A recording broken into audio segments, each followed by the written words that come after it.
Dear student, সবাইকে শুভেচ্ছা জানাচ্ছি আজকের ক্লাসে। আশা করি সবাই ভালো আছো, সবাই সুস্থ আছো। আজকে আমরা নতুন একটা চ্যাপ্টার পড়ব, পরমাণুর মডেল এবং নিউক্লিয়ার পদার্থবিদ্যা। এই চ্যাপ্টারটার মাধ্যমে তোমাদের সাথে আমার ক্লাস শেষ হবে।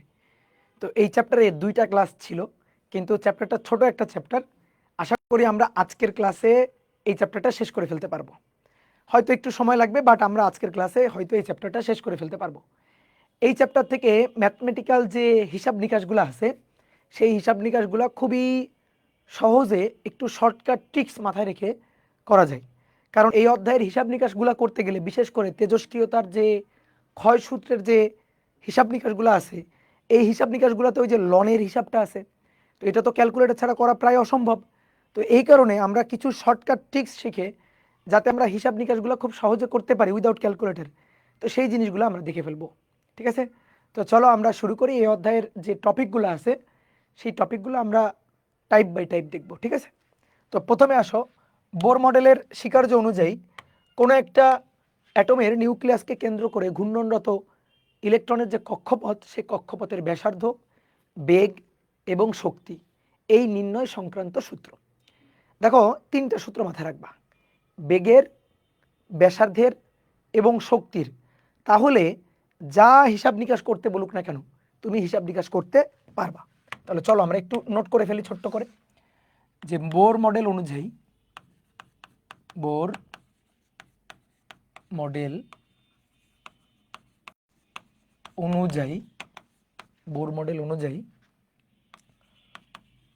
কক্ষপথের বেগ, ব্যাসার্ধ এবং শক্তি,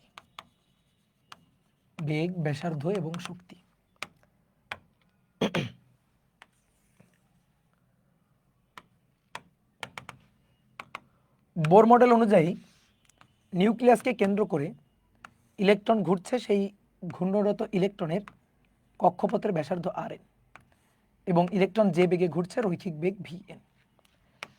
তো কক্ষপথের ব্যাসার্ধের সূত্র হচ্ছে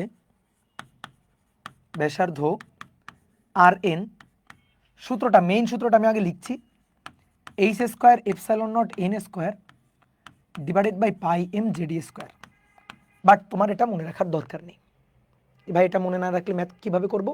শর্টকাট ট্রিক্স দিয়ে।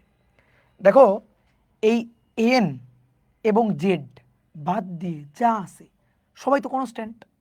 H Planck constant, epsilon not কোন একটা মাধ্যমের ভেদনযোগ্যতা, তারপর এপসাইলন নট শূন্য মাধ্যমের ভেদনযোগ্যতা, পাই ইলেকট্রনের ভর, এম ইলেকট্রনের চার্জ, তাহলে সব কিছু কনস্ট্যান্ট। এই কনস্ট্যান্টগুলো যদি আমরা হিসাব নিকাশ করি, তাহলে কনস্ট্যান্ট হিসাব নিকাশ করে যে মানটা আসে সেই মানটা হচ্ছে 0.53 অ্যারমস্ট্রং। তাহলে 0.53 অ্যারমস্ট্রং। এবার উপরে n² আর নিচে হচ্ছে জেড। তাহলে তুমি এই সূত্রটা মাথায় রাখবা, এই যেটা হচ্ছে ধ্রুবক। এবার আমি যদি বলি কোনো একটা, ধরো হাইড্রোজেন না বা অন্য কোনো একটা অ্যাটম, সেই অ্যাটমের পারমাণবিক সংখ্যাটা বসাই দিবা। যদি বলি অন্য কোনো কক্ষপথ, দ্বিতীয়, তৃতীয়, চতুর্থ কক্ষপথ, ভাই এন এর মানটা বসাই দিবা। যে কক্ষপথ বলবো সেই কক্ষপথের জন্য এনটা বসাই দিবা। এবার আসো বেগ। বেগের সূত্র ভিএন হচ্ছে ZE² ডিভাইডেড বাই 2h∈0n। তাহলে বেগের সূত্রটা মাথায় রাখবা, ভিএন। শর্টকাট ট্রিক্সটা মাথায় রাখবা, এই যে জেড এবং এন বাদ দিয়ে বাকি সব তো কনস্ট্যান্ট, তার মানটা অর্থাৎ জেড এর মান যদি 1 বসাই, এন এর মান যদি 1 বসাই, ধ্রুবকটুকুর মান বের করি, অর্থাৎ হাইড্রোজেনের প্রথম কক্ষপথের বেগ 2.18 × 10⁶ মিটার পার সেকেন্ড। এটা ইনটু, দেখো উপরে জেড আর নিচে এন, এইটা হচ্ছে বেগের সূত্র। ওকে, আর শক্তির সূত্র, তাহলে শক্তি হচ্ছে ইএন। শক্তির মেইন সূত্রটা হচ্ছে Z²m⁴ ডিভাইডেড বাই নিচে 8h² ε0² n²। এটা হচ্ছে মোট শক্তি। শক্তির সূত্রটা সহজে মাথায় রাখবা এইভাবে, যে হাইড্রোজেন অ্যাটমের প্রথম কক্ষপথের শক্তি অর্থাৎ জেড এর মান 1, এন এর মান 1 বসাইলে যে হিসাবটা আসে সেটা হচ্ছে -13.6 ইলেকট্রোভোল্ট। উপরে Z² আর নিচে হচ্ছে n²। Z square N square. এই হচ্ছে আমাদের সূত্র। যে ভাই মোট শক্তির সূত্র মাথায় রাখলে কি আমরা গতিশক্তি বিভব শক্তি পাবো? হ্যাঁ পাবো। ছোট্ট দুইটা বাংলা কথা মাথায় রাখবা। এবং মহাকর্ষ আমি এই জিনিসটা বলছিলাম, ছোট্ট দুইটা বাংলা কথা কি, এটা তো মোট শক্তি, বিভব শক্তি হবে মোট শক্তির দ্বিগুণ। বিভব শক্তি হবে মোট শক্তির দ্বিগুণ। বিভব শক্তি হবে মোট শক্তির দ্বিগুণ। আর গতিশক্তি হবে মোট শক্তির সমান কিন্তু ধনাত্মক।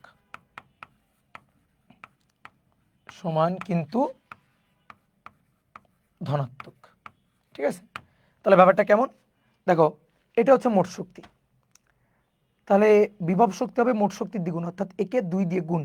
তাহলে এখানে যদি 2 দিয়ে গুণ করি, নিচে 8, তাহলে 2 8 কেটে নিচে 4 হয়ে গেল সূত্র। গতিশক্তি হবে মোট শক্তির সমান কিন্তু ধনাত্মক, মানে এটাই, জাস্ট এটাই, শুধু মাইনাস হবে না প্লাস হবে। বোঝা গেছে? এই ছোট্ট দুইটা বাংলা কথা মাথায় রাখবে। এবং স্যাটেলাইটের শক্তি মহাকর্ষ অধ্যায় পড়ছিলাম, সেম জিনিস। স্যাটেলাইটের মোট শক্তি হিসাব করবা, তারপরে গতিশক্তি সেম জিনিস, শুধু হচ্ছে ধনাত্মক। আর বিভব শক্তি মোট শক্তির দ্বিগুণ, একই কথা ছিল, সেই কথাটা এখানেও আছে একইভাবে। বোঝা গেছে? এইবার দেখো, এই সূত্রগুলো আমরা জানলে আমরা যে কোনো কিছু হিসাব করতে পারবো। যেমন কোনো একটা অ্যাটম বললে জেডটা তার কনস্ট্যান্ট। তাহলে আমি যদি বলি কোনো অ্যাটমের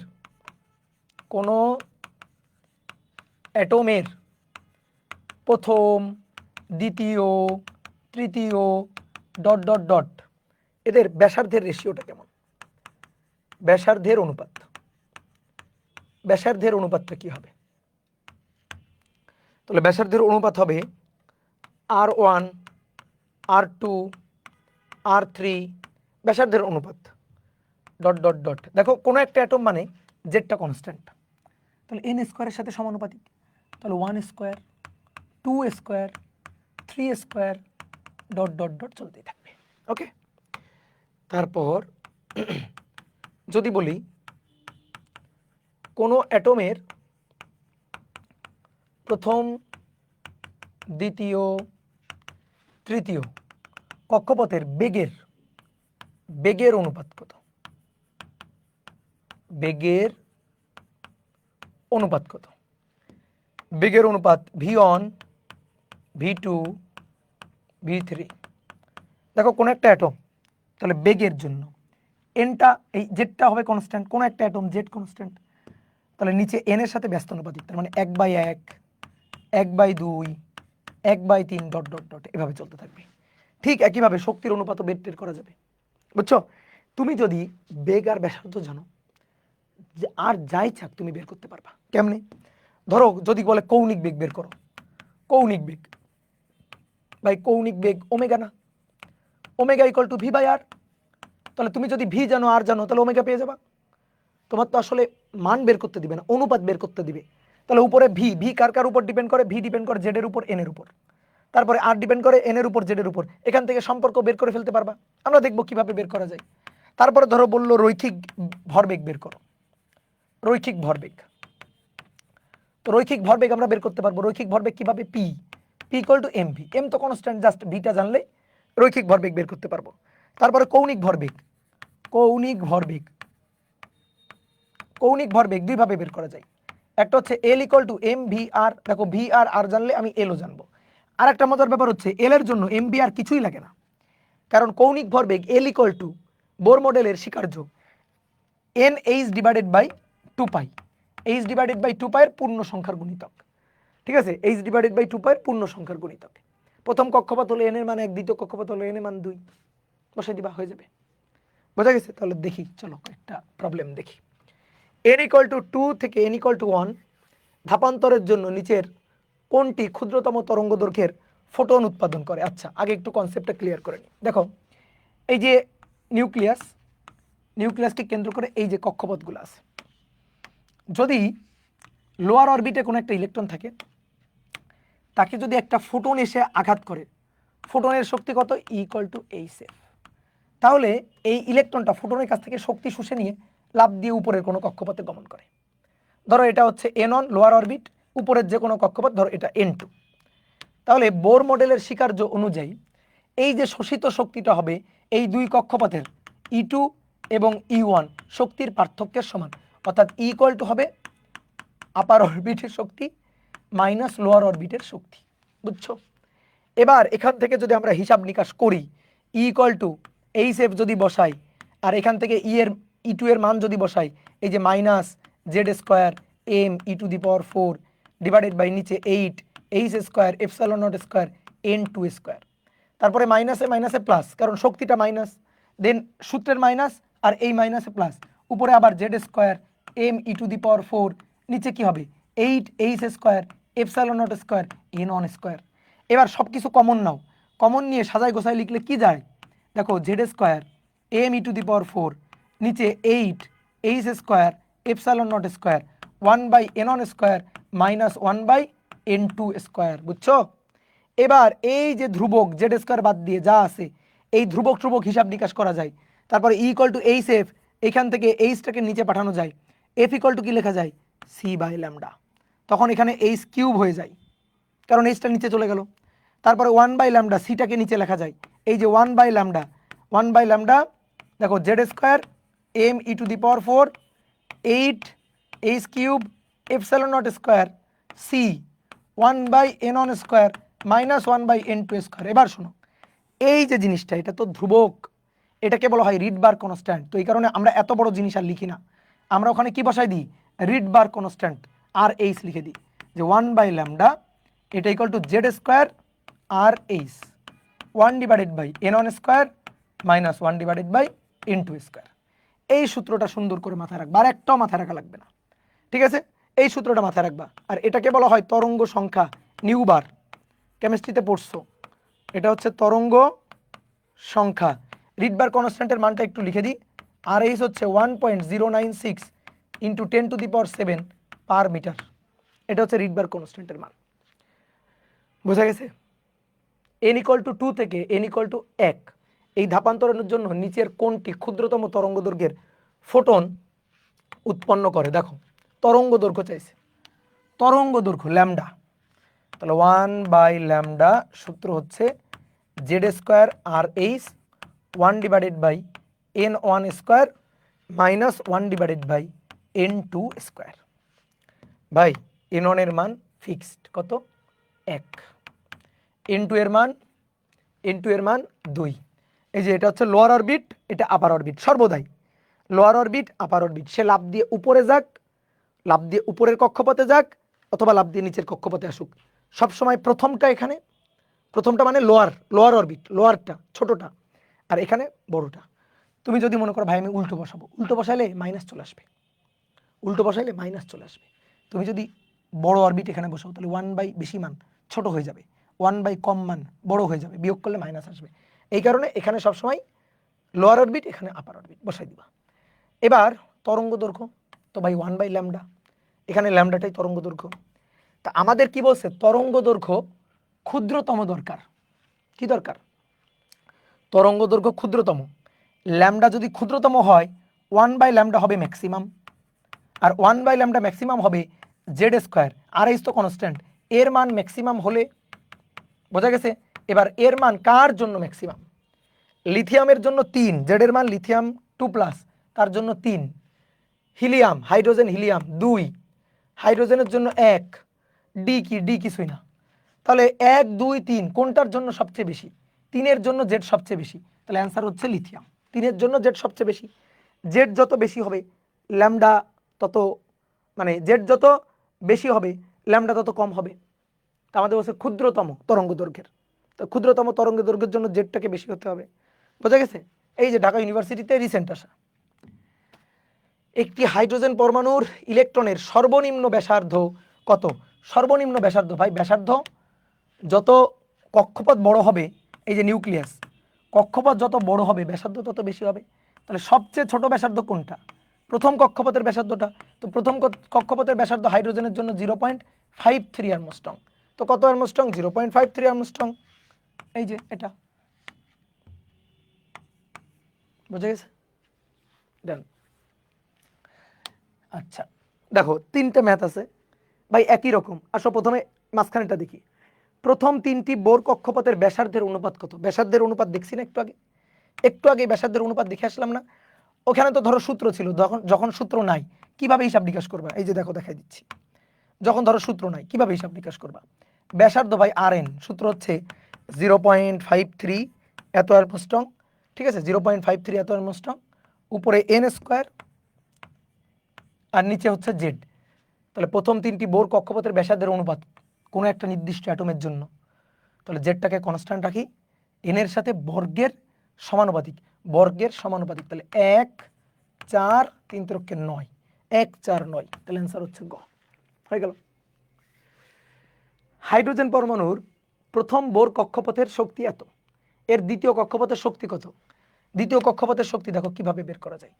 প্রথম কক্ষপথের শক্তি E1 -13.6 ইলেকট্রোভোল্ট, তাহলে এনতম কক্ষপথের শক্তি হচ্ছে এই যে -13.6 ইলেকট্রোভোল্ট, এর সাথে কি ছিল উপরে জেড স্কোয়ার নিচে এন স্কোয়ার, হাইড্রোজেন জেডটা কনস্ট্যান্ট, তাহলে এন কি বলছে দ্বিতীয়, তাহলে 2 এর বর্গ, তাহলে যে -13.6 একে ভাগ দিব 2 এর বর্গ, 2 এর বর্গ মানে 4, তাহলে -13.6 ভাগ 4, ঠিক আছে। তো 4 × 4 = 16, 4 × 4 = 16, 3 × 4 = 12, তাহলে 3 point something, 3 point -3 point something কোথায় আছে? -3.4 এত ইলেকট্রোভোল্ট। এই যে হয়ে গেল, এটা অ্যান্সার।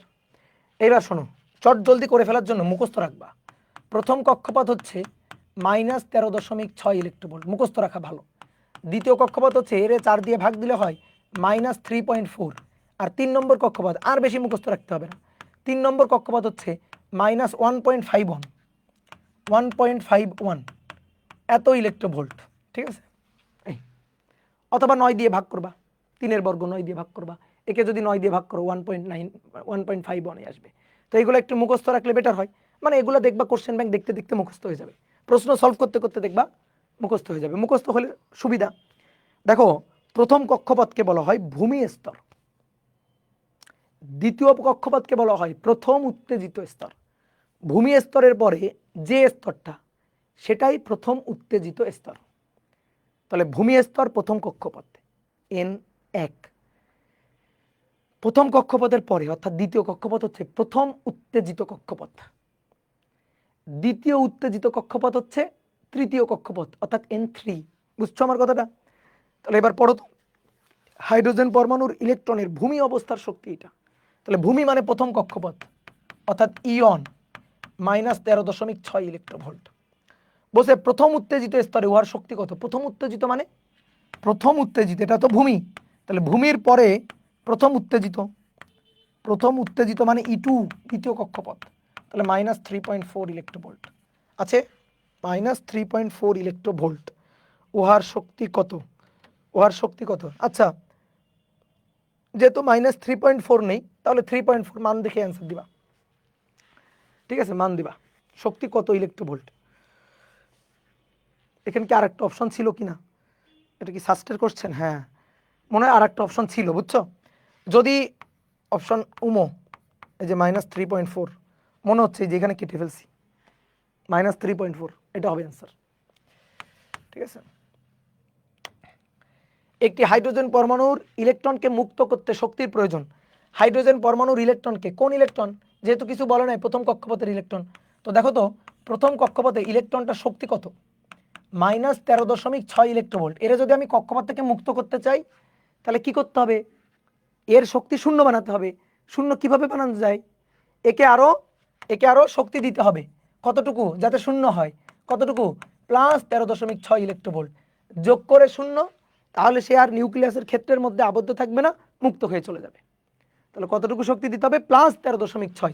দেখো অপশনে -13.6 আছে, +13.6 আছে, এখানে অ্যান্সার কিন্তু +13.6 হবে। হাইড্রোজেন পরমাণুর প্রথম বোর কক্ষপথে ইলেকট্রনের মোট শক্তি এত, তৃতীয় কক্ষপথে এই যে একটু আগে লিখে দিয়েছিলাম, তৃতীয় কক্ষপথে -1.51, কি সহজ না? গুড।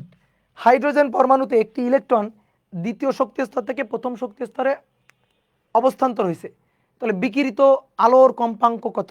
বিকিরিত আলোর কম্পাঙ্ক চাইছে, এফ চাইছে।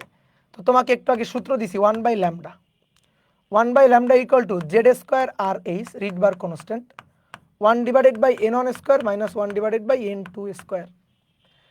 আমাদের কি লাগবে? কম্পাঙ্ক F, C equal to F lambda, তাহলে lambda equal to C divided by F, তাহলে 1/λ equal to F by C, F divided by C, এটা equal to Z square R H আসো বসাই 1/n1 square minus 1/n2 square, আসো এবার মান বসাই।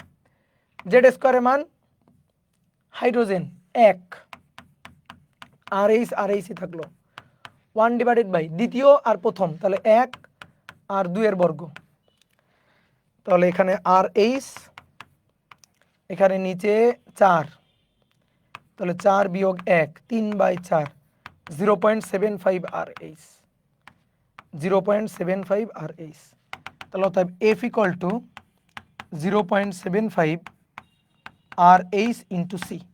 তো এখানে সি নেই, এখানে আসলে গুণ আকারে সি থাকার কথা ছিল, বুঝছো, ওরা লিখতে ভুল করছে আর কি, এখানে একটা সি গুণ আকারে থাকবে অপশনগুলোতে। তাহলে দেখি তো 0.75 আর এইচ সি, হ্যাঁ এটা হচ্ছে গ নম্বর। বোঝা গেছে?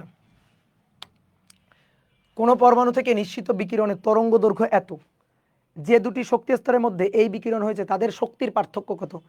বোর মডেলের স্বীকার্য অনুযায়ী শক্তির পার্থক্যটাই তো ই ইকুয়াল টু এই যে E2 মাইনাস E1, এই পার্থক্যটাই E equal to H F না, এইচ এফ। আমাদের দেওয়া আছে তরঙ্গ দৈর্ঘ্য ল্যামডা দেওয়া আছে, ওকে কোনো ব্যাপার না, এইচ এফ মানে সি বাই ল্যামডা। এবার মান বসাইতে হবে, এইচ এর মান 6.626 into 10⁻−34, C3 into 10⁸ divided by lambda 3315 into 10⁻−10। বা এবার আসলে হিসাব নিকাশ করতে হবে। আসো দেখো খুব মিল আছে, এই যে এটার অর্ধেক হচ্ছে এটা, দেখো এটার অর্ধেক এটা, এই যে 6.626 বা 6.63 তার অর্ধেকই দেখো এটা। তাহলে একটা কাজ করি, এর পয়েন্ট বানাই, ঠিক আছে, একে পয়েন্ট বানাই, তাহলে 6.626 গুণ 3 গুণ 10⁻−34 যোগ 8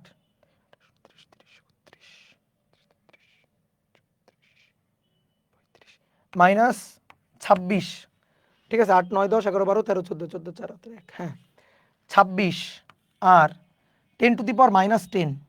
তাহলে আমি যদি এখানে পয়েন্ট আছে 3 ঘর আগায় নিয়ে আসি, 3.315 3 ঘর আগায় নিয়ে আসলাম, তাহলে গুণ 10⁻−10 3 ঘর আগায় নিয়ে আসলে এই যে +3, 3 ঘর আগায় নিয়ে আসলে +3, তাহলে +3 হলে কত হবে? -7 হবে, -7।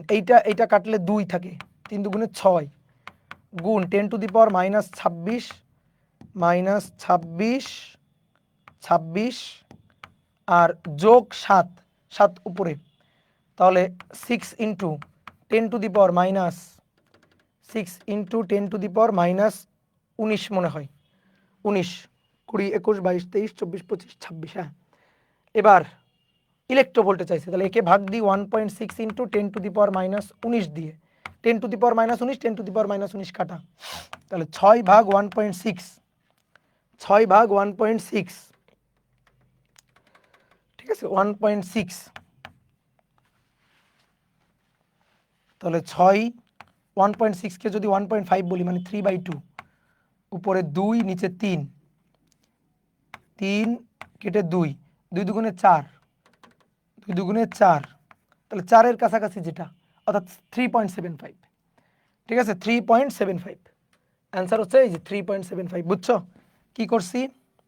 6 ডিভাইডেড বাই 1.6, 1.6 কে 1.5 ধরছি, তাহলে 6 1.5, 1.5 মানে 3/2, 3/2, 6 3/2, 2 চলে গেল উপরে, আর 3 6 2, বুঝছো, তাহলে 4 এর কাছাকাছি যেটা, তো 3.75 এত ইলেকট্রোভোল্ট। শেষ, দেখো ক্যালকুলেটর ছাড়া হয়ে গেছে।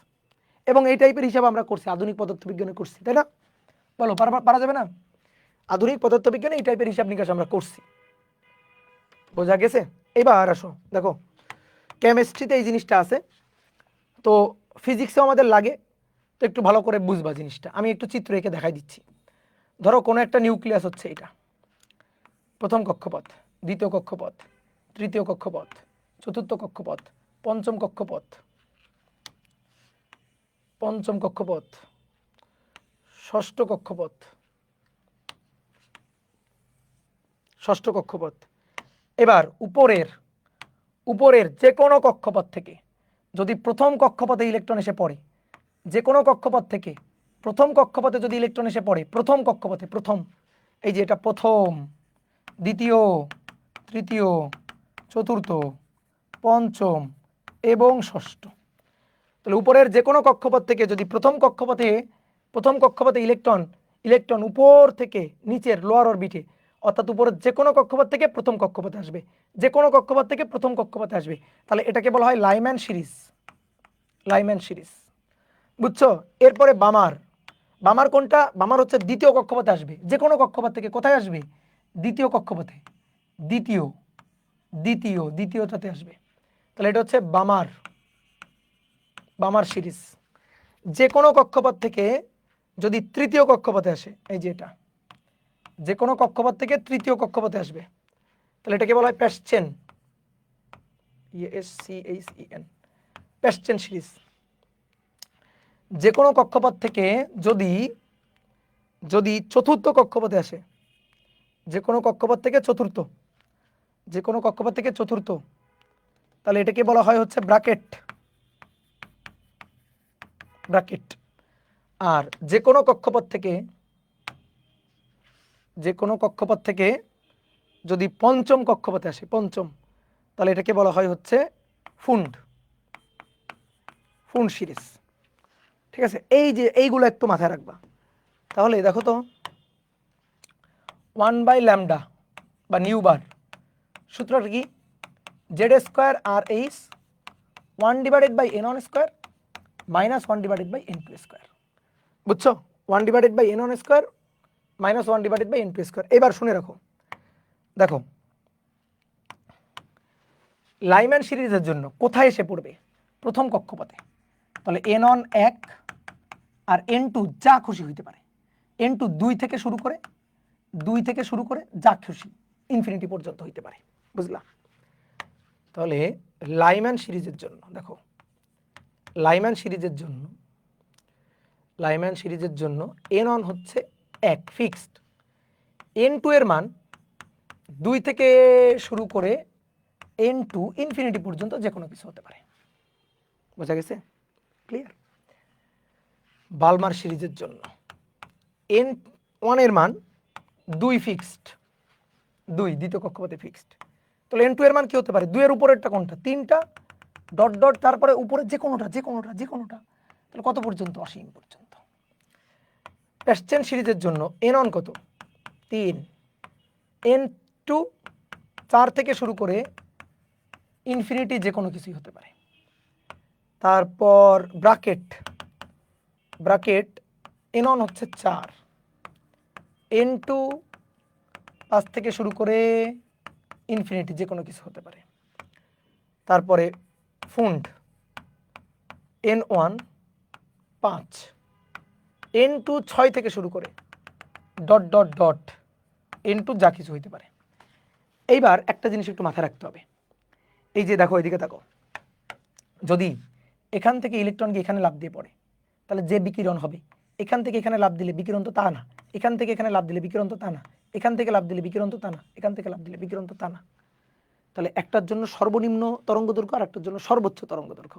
এবার এই তরঙ্গ দৈর্ঘ্য সর্বোচ্চ সর্বনিম্ন পাওয়া যাবে কি করলে? কি হলে তরঙ্গ দৈর্ঘ্য সর্বোচ্চ সর্বনিম্ন হবে? দেখো, একে আসবে 2 থেকে আর ইনফিনিটি থেকে, একটু বোর্ডে থাকো। যদি এটার মান তো ফিক্সড, n1 এর মান যে কোনো এটার জন্য ফিক্সড না? ফিক্সড, সরি, এই যে n1 ফিক্সড, কিন্তু n2 এর মান তো ফিক্সড না। তাহলে সবাই একটু বোর্ডে থাকো, n2 এর মান ইনফিনিটি বসাইলাম, 1/∞ কিছুই বিয়োগ হলো না, এটা থেকে এটা বিয়োগ হয়ে গেল, কিন্তু কিছুই বিয়োগ হলো না। যদি এটা ইনফিনিটি বসাই, কিছুই বিয়োগ হলো না, এটা 0। দেখো, বিয়োগ হলে তো কমতো, কিছুই যদি বিয়োগ না হয়, কমে নাই, তাহলে এটা সবচেয়ে বেশি। এবং এর সাথে এটা গুণ হয়ে সবচেয়ে বেশি হবে, এটা যদি সবচেয়ে বেশি হয় ল্যামডা সবচেয়ে কম হবে, এটা যদি সবচেয়ে বেশি হয় ল্যামডা সবচেয়ে কম হবে, বুঝছো? আর আরেকবার বলি, আসো n2 এর মান ইনফিনিটি বসাও, এই দেখো ইনফিনিটি, ইনফিনিটি যদি বসাই n1 এর মান তো ফিক্সড মান, তাহলে এটা থেকে এটা বিয়োগ হয়ে যাবে, তো এটা যদি ইনফিনিটি বসাই তাহলে তো জিরো, কিছুই বিয়োগ হবে না, কিছুই বিয়োগ হবে না, কিছুই কমবে না, একটুও কমে যাবে না, তাহলে এটা যা তাই মানে সবচেয়ে বেশি থাকবে। কিছু বসাইলে এখানে যদি মান টান বসাই তো বিয়োগ হয়ে যাওয়ার কথা, বিয়োগ হয়ে গেলে তো এখান থেকে কমে যাবে, তাহলে এটা যদি ইনফিনিটি বসাই জিরো হয়ে গেল, এটা কিছুই বিয়োগ হলো না, তাহলে এটা সবচেয়ে বেশি হয়ে গেল। আর এটা যদি সবচেয়ে বেশি হয় এটা হবে সবচেয়ে কম, ঠিক আছে? তাহলে n2 এর মান ইনফিনিটি বসাইলে ল্যামডার মান হবে সবচেয়ে কম, ল্যামডার মান হবে সবচেয়ে কম, ল্যামডা মিনিমাম। তাহলে ল্যামডা যদি মিনিমাম বলে তাহলে n2 এর মান ইনফিনিটি বসাই দিবা, n2 এর মান ইনফিনিটি। ল্যামডা যদি মিনিমাম বলে n2 এর মান ইনফিনিটি, তাহলে ল্যামডা ম্যাক্সিমাম বললে এই যে এটা, ল্যামডা ম্যাক্সিমাম বললে এটা। তাহলে এবার আসো আমি তোমার একটু এমসিকিউ ধরি, তুমি এখান থেকে দেখে দেখে অ্যান্সার দিবা। ব্র্যাকেট সিরিজের জন্য সর্বনিম্ন তরঙ্গ দৈর্ঘ্য কোন কক্ষপথ থেকে ইলেকট্রন আসলে পাওয়া যাবে? কোন কক্ষপথ থেকে? ব্র্যাকেট সিরিজের জন্য সর্বনিম্ন তরঙ্গ দৈর্ঘ্য, যখন বলবে সর্বনিম্ন তরঙ্গ দৈর্ঘ্য তোমার কিছু চিন্তাই করতে হবে না, কিছু চিন্তা করতে হবে না। সর্বনিম্ন বললে যে সিরিজই বলুক, যে সিরিজই বলুক অসীম, ইনফিনিটি সর্বনিম্ন তরঙ্গ দৈর্ঘ্য বললে। কিন্তু যদি বলে সর্বোচ্চ তরঙ্গ দৈর্ঘ্য, ধরো ব্র্যাকেটের জন্য সর্বোচ্চ তরঙ্গ দৈর্ঘ্য পাওয়া যাবে, তাহলে ব্র্যাকেট সিরিজ, ব্র্যাকেট সিরিজের জন্য ব্র্যাকেট সিরিজে ইলেকট্রন কোত্থেকে এসে পড়বে? যে কোনো উপরের যে কোনো কক্ষপথ থেকে। কোথায় এসে পড়বে? 4 নম্বরে এসে পড়বে, 4 নম্বরে। তাহলে 4 নম্বরে এসে পড়বে কয় নম্বর থেকে? 5 থেকে, 6 থেকে, 7 থেকে, 8 থেকে। তাহলে 4-এর উপরে কোনটা? 5, 5 থেকে, আর না হলে অসীম থেকে। 5 থেকে, 6 থেকে, 7 থেকে, 8 থেকে, 9 থেকে, 10 থেকে, অসীম থেকে। তাহলে 5 দিয়ে শুরু, অসীম দিয়ে শেষ। সর্বোচ্চ তরঙ্গ দৈর্ঘ্য কত দিয়ে শুরু? সর্বোচ্চ তরঙ্গ দৈর্ঘ্য ব্র্যাকেটের জন্য, তাহলে ব্র্যাকেটে 4-এ এসে পড়বে, তাহলে 5 থেকে এসে পড়বে, তাহলে 5, অ্যান্সার 5। বোঝা গেছে? এখন আমি যদি বলি ধরো ব্র্যাকেটের জন্য, আচ্ছা ধরো এবার বালমার সিরিজের জন্য, ঠিক আছে, এইটার জন্য, এটার জন্য যদি হয়, ঠিক আছে, সরি উচ্চারণটা আমি ভুল করছি, বামার সিরিজ, বামার সিরিজের জন্য যদি হয়, বামার সিরিজের জন্য যদি হয়, তাহলে কোথা থেকে এসে পড়বে? কোথা থেকে এসে কততে পড়বে? 2 নম্বর এসে পড়বে। কোত্থেকে? কোত্থেকে এসে পড়বে? 3 নম্বর থেকে এসে পড়বে, ঠিক আছে, 3 নম্বর থেকে এসে পড়বে। তাহলে 3 নম্বর থেকে যদি এসে পড়ে তাহলে কি হবে? ঘটনা কি ঘটবে? ল্যামডা ম্যাক্সিমাম হবে। আর ল্যামডা মিনিমাম কখন হবে? যখন 0 হবে। তারপরে আসো প্যাসচেন, প্যাসচেনের জন্য কি হবে? প্যাসচেনের জন্য কোথায় এসে পড়বে? 3 নম্বর কক্ষপথে এসে পড়বে। কোত্থেকে? 4 থেকে আর অসীম থেকে, 4 থেকে আর অসীম থেকে। কি ক্লিয়ার? 4 থেকে আর অসীম থেকে। তাহলে অসীমের জন্য কি হবে? ল্যামডা মিনিমাম, ঠিক আছে, আর ল্যামডা ম্যাক্সিমাম হবে 4-এর জন্য। এটা কি পারা যাবে? এটা কিন্তু আসবে ঢাকা ইউনিভার্সিটিতে, কিন্তু এখান থেকে কোশ্চেন আসছে, ঢাকা ইউনিভার্সিটিতে কিন্তু এখান থেকে কোশ্চেন আসছে, ঠিক আছে, ওকে। এবার আসো দেখো, হাইড্রোজেন পরমাণুর আদি শক্তি স্তর এন ইনিশিয়াল থেকে চূড়ান্ত শক্তি স্তর এন ফাইনালে স্থানান্তরের পরে নিম্নলিখিত কোনটির ক্ষেত্রে সর্বাধিক শক্তি নির্গত হবে? বলো, পারা যাবে? সর্বাধিক শক্তি নির্গত হবে, বলো পারা যাবে? একটু চিন্তা ভাবনা করো তো, চিন্তা ভাবনা করো, চিন্তা ভাবনা করো। নাও, এটা আগে বলা যাবে না, ভাবো একটু। এই যে রিসেন্ট আসা 23-24-এ আসা, রিসেন্ট আসা কোশ্চেন, 23-24-এ কি 2টা কোশ্চেন আসছে? আগে একটা দেখলাম না? ও না, এটা 24-25, সরি, না ঠিক আছে। তাহলে হাইড্রোজেন পরমাণুর আদি স্তর initial, N initial, N initial, আর ফাইনালটা হচ্ছে এন ফাইনাল। স্থানান্তরের জন্য নিম্নলিখিত কোনটির ক্ষেত্রে সর্বাধিক শক্তি নির্গত হবে? একটু বোর্ডে তাকাও, দেখো 1/λ এটা সমান সমান z² আর h 1/n1² - 1/n2²। ওকে, ক্লিয়ার? এখন আমাদের বলছে শক্তি সর্বাধিক নির্গত হবে, বা এটা তো তরঙ্গ দৈর্ঘ্য, তো আমার তো লাগবে শক্তি। তো আমি আগে সর্বাধিক শক্তির জন্য দেখি তো, E = hc/λ। তাহলে এটা ম্যাক্সিমাম হলে এটা হবে মিনিমাম, ওকে। তাহলে আমি ল্যামডা মিনিমাম বের করবো। আমার চাইছে শক্তি সর্বাধিক, শক্তি সর্বাধিক চাইছে। তাহলে শক্তি সর্বাধিক হলে ল্যামডা হবে মিনিমাম। তাহলে আমাদের ল্যামডা মিনিমাম লাগবে, এটা মিনিমাম লাগবে। তাহলে এটা মিনিমাম পাবো কি হলে, ল্যামডা মিনিমাম পাবো কি হলে, আদি হচ্ছে আদি শক্তি স্তর n1 থেকে চূড়ান্ত শক্তি স্তর n ফাইনাল, n ফাইনাল। তাহলে অপশনগুলো দেখো, 1 2 1 2 n ইনিশিয়াল 2 1, n ইনিশিয়াল হবে 1, n ফাইনাল হবে 2, উপর থেকে আসবে। চূড়ান্ত শক্তি স্তরে স্থানান্তরের ফলে, আদি শক্তি স্তর এত থেকে চূড়ান্ত শক্তি স্তরে স্থানান্তরের ফলে সর্বাধিক শক্তি নির্গত হবে। আচ্ছা নির্গত হলে ইনিশিয়ালটা হবে কম, ফাইনালটা হবে বেশি। তাহলে এই দুইটার মধ্যে এটা হইতে পারে না। ইনিশিয়াল 2 থেকে ফাইনাল 1, এটা হইতে পারে, এটা হইতে পারে না। তাহলে 1 থেকে তো 2 যাবে না, 1 থেকে 2 গেলে শক্তি শোষণ করবে, নির্গত তো হবে না, যেহেতু বলছে নির্গত। তাহলে 1 থেকে 2 গেলে দেখো, 1 থেকে যদি 2 যায়, এই যে এটা 1, এটা 2, তাহলে 1 থেকে তো 2 গেলে শক্তি শোষণ করবে, শক্তি নির্গত হবে 2 থেকে 1 আসলে। তাহলে এটা হইতে পারবে না, এটা হইতে পারবে না। ওকে, ঠিক আছে। তাহলে এটা মিনিমাম লাগবে। এটা মিনিমামের জন্য n initial 3, n final 90, n initial 2, n final 1,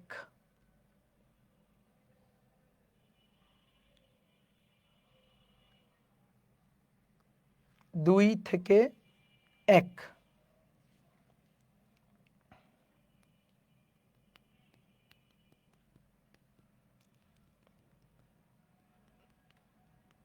দুই থেকে 1,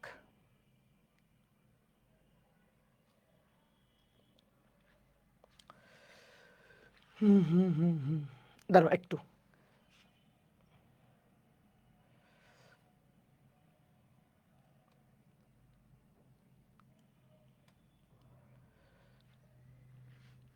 n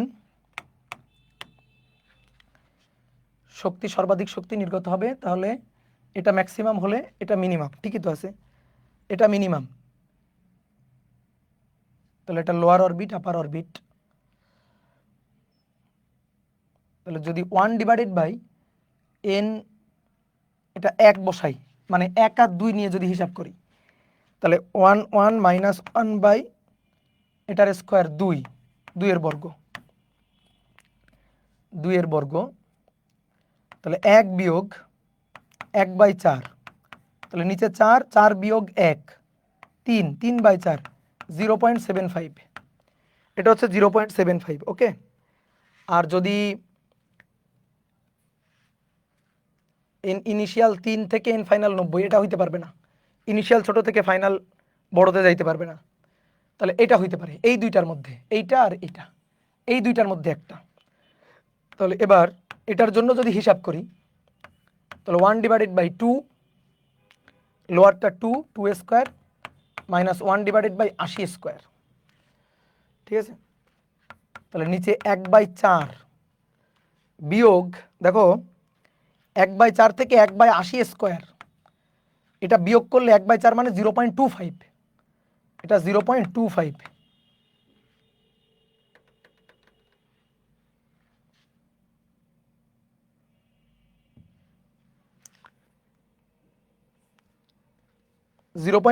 থেকে আরও কমে যাচ্ছে, 0.25 থেকে আরও হ্রাস পাচ্ছে, এটা 0.75। তাহলে এটা বেশি, এটা কম, এটা যদি বেশি হয় তাহলে ল্যামডা মিনিমাম হবে, আর এটা যদি কম হয় তাহলে ল্যামডাটা ম্যাক্সিমাম হবে। আচ্ছা যাই হোক, একটু মানে বেশি জড়াই ফেলছি আমি তোমার একটু সহজ করে বুঝাই দিই। এই যে এটা যদি ম্যাক্সিমাম হয় তাহলে ল্যামডা মিনিমাম, তো 1 বাই ল্যামডাও তো ম্যাক্সিমাম, তাহলে এটা মিনিমাম দরকার নেই, এটা ম্যাক্সিমামই থাকুক। ই ম্যাক্সিমাম হলে 1 বাই ল্যামডা ম্যাক্সিমাম হবে। তাহলে 1 by lambda equal to Z square R H, 1 divided by n1 square minus 1 divided by n2 square. এটা লোয়ার অরবিট, এটা আপার অরবিট। দেখো এই দুইটা হইতে পারে না, এই দুইটা হইতে পারে না। কেন? কারণ ইনিশিয়াল 3 থেকে ফাইনাল 90 লাফ দিলে তো শক্তি শোষণ করবে, ইনিশিয়াল 1 থেকে ফাইনাল 2 গেলে তো শক্তি শোষণ করবে। তাহলে ফাইনালটা হইতে হবে কম আর ইনিশিয়ালটা হইতে হবে বেশি। তাহলে ইনিশিয়াল কোনটা? এটা। আর ফাইনাল কোনটা? এটা। ইনিশিয়াল কোনটা? এটা। ফাইনাল কোনটা? এটা। তো ঠিক আছে, ফাইনাল কম হবে, এই দুইটার মধ্যে যে কোনো একটা হবে। তাহলে আমি আসো এই 1/λ এটা বেশি কোথায়, ম্যাক্সিমাম কোথায় সেটা দেখি। তাহলে প্রথমে এটা দিয়ে যদি মান বসাই, 1/, ছোটটা 2 স্কোয়ার, 1/80 স্কোয়ার। আর এটা হচ্ছে 1/, ছোটটা 1 স্কোয়ার মাইনাস 1/2 স্কোয়ার। ভাই 1 - 1/4 এটা 0.75, ঠিক আছে, 3/4। আর এটা তো 1/4 মানে কি 0.25, সেখান থেকে আবার কিছুটা বিয়োগ হয়ে যাবে। তো কিছুটা বিয়োগ হলে তো একটু কমবেই, তার মানে এটা 0.25 থেকে একটু কম, তো ধরলাম 0.25ই ধরলাম আমি। তাহলে এটা 0.75, এটা 0.25, তাহলে এটা বেশি না? এটা বেশি। তাহলে এটা বেশি হলে 1/λ বেশি ম্যাক্সিমাম, এবং এটা বেশি হলে ই হবে ম্যাক্সিমাম। তাহলে অ্যান্সার হবে এটা, অ্যান্সার হবে এটা। খুব একটু ঘুরানো পেছানো দিছে, বুঝছো? ওকে,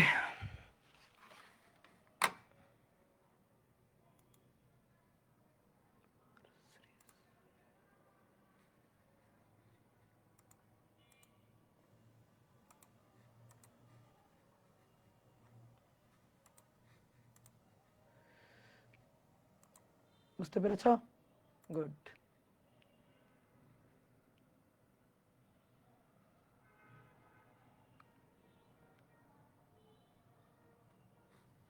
ওকে, তাহলে আসো নেক্সট। বোর মডেল অনুযায়ী হাইড্রোজেন পরমাণু স্থায়ী কক্ষপথের একটি থেকে সন্নিহিত অপর একটি কক্ষপথের ইলেকট্রন স্থানিত হলে কৌণিক ভরবেগের পরিবর্তন করতে হবে। সন্নিহিত অপর একটি কক্ষপথ, সন্নিহিত মানে কি? সন্নিহিত মানে পরের কোনো কক্ষপথ, মানে পাশাপাশি দুটো। দেখো মানে আমাদের চাইছে কৌণিক ভরবেগের পরিবর্তন। ভাই কৌণিক ভরবেগের পরিবর্তন সর্বদাই h/2π। কেমনে? বোর বলছে L = NH/2π। তাহলে যে কোনো অ্যাটমের জন্য দেখো প্রথম, দ্বিতীয়, তৃতীয় কক্ষপথের হিসাব হবে L/2π। প্রথমটা হচ্ছে L/2π, দ্বিতীয়টা 2L/2, সরি L তো না, NH। তাহলে প্রথমটা H/2π, পরেরটা 2H/2π, তারপরেরটা 3H/2π। বুঝছো? তাহলে দেখো 1 2 অনুপাত তো দেখো 1 2 3, এবং একটা থেকে আরেকটার পার্থক্য দেখো, একটা থেকে আরেকটার পার্থক্য দেখো, 3টা H/2π, এই যে H/2π, দুইটা, তিনটা, একটা। তাহলে একটা থেকে আরেকটার পার্থক্য মানে পরপর দুইটার পার্থক্য ΔL কত হবে? H/2π হবে। এবার H এর মান 6.626 ইন্টু 10⁻⁻34 ডিভাইডেড বাই 2 ইন্টু 3.1416। ভাই 6.626 আর 3.1416 কে 2 দিয়ে গুণ করো, তাহলে 6, তারপরে 2, তার মানে 6.2, বা এটা কাটা যায়। কাটা গেলে কি থাকে? 1 ইন্টু 10⁻⁻34 এত জুল সেকেন্ড, এরকম কিছু একটা থাকে। তাহলে 1 ইন্টু 10⁻, এরকম কোথায় আছে? 1 পয়েন্ট, এই যে ক, শেষ। সাস্টে আসা, সুন্দর কোশ্চেন। ওকে, একটি হাইড্রোজেন পরমাণুর N1 4 কক্ষপথ থেকে অপর একটি কক্ষপথ N2 তে ট্রানজিশন করে। নতুন কক্ষপথে ইলেকট্রনের পর্যায়কালের তুলনায় পূর্বের কক্ষপথের পর্যায়কালের 8 গুণ হলে N2 এর মান কত? কি চাইছে? পর্যায়কাল।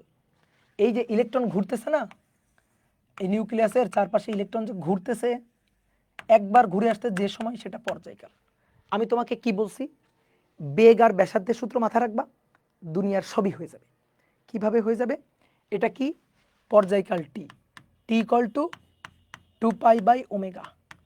তাহলে 2π/ω v/r, তাহলে উপরে চলে গেল r। দেখো r আর v জানলে সবই আমি জানবো। এবার কথা হচ্ছে আমাদের সূত্রও লাগবে না, আমাদের লাগবে ওই যে জেড এর সাথে এন এর সাথে সম্পর্কটা, ওইটা লাগবে। তাহলে তুমি বলো তো দেখি, উপরে আসো। আর এর সূত্রটা কি ছিল? আর এর সূত্রটা ছিল 0.53 আর্মস্ট্রং, উপরে উপরে n স্কয়ার, নিচে জেড। আর বেগের সূত্রটা কি ছিল? বেগের সূত্রটা ছিল 2.18 × 10⁶, উপরে জেড নিচে এন, তাহলে আর আছে উপরে, তাহলে উপরে এন স্কোয়ার বাই জেড, নিচে ভি জেড বাই এন, তাহলে N square divided by Z গুণ এন ডিভাইডেড বাই জেড, তাহলে সমানুপাতিক N cube divided by Z square. এই হচ্ছে সম্পর্ক। তাহলে হাইড্রোজেন বলছে না জেডটা কনস্ট্যান্ট, তাহলে টি এর সাথে এন কিউবের সম্পর্ক, দেখো টি এর সাথে সম্পর্ক এন কিউবের সমানুপাতিক, তাহলে টি ওয়ান বাই টি2 হবে আমাদের কোন কোন কক্ষপথ বলছে 4 নম্বর, আর একটা n2 আমি জানি না, তাহলে n1 বাই n2 কিউব, পর্যায়কাল 8 গুণ, টি1 এর যদি টি হয় টি2 হবে 8 গুণ, n1 যদি 4 হয় n2 কত হবে এটা আমরা বের করতে চাই। টি আর টি কাটাকাটি গেল, টি আর টি কাটাকাটি গেল,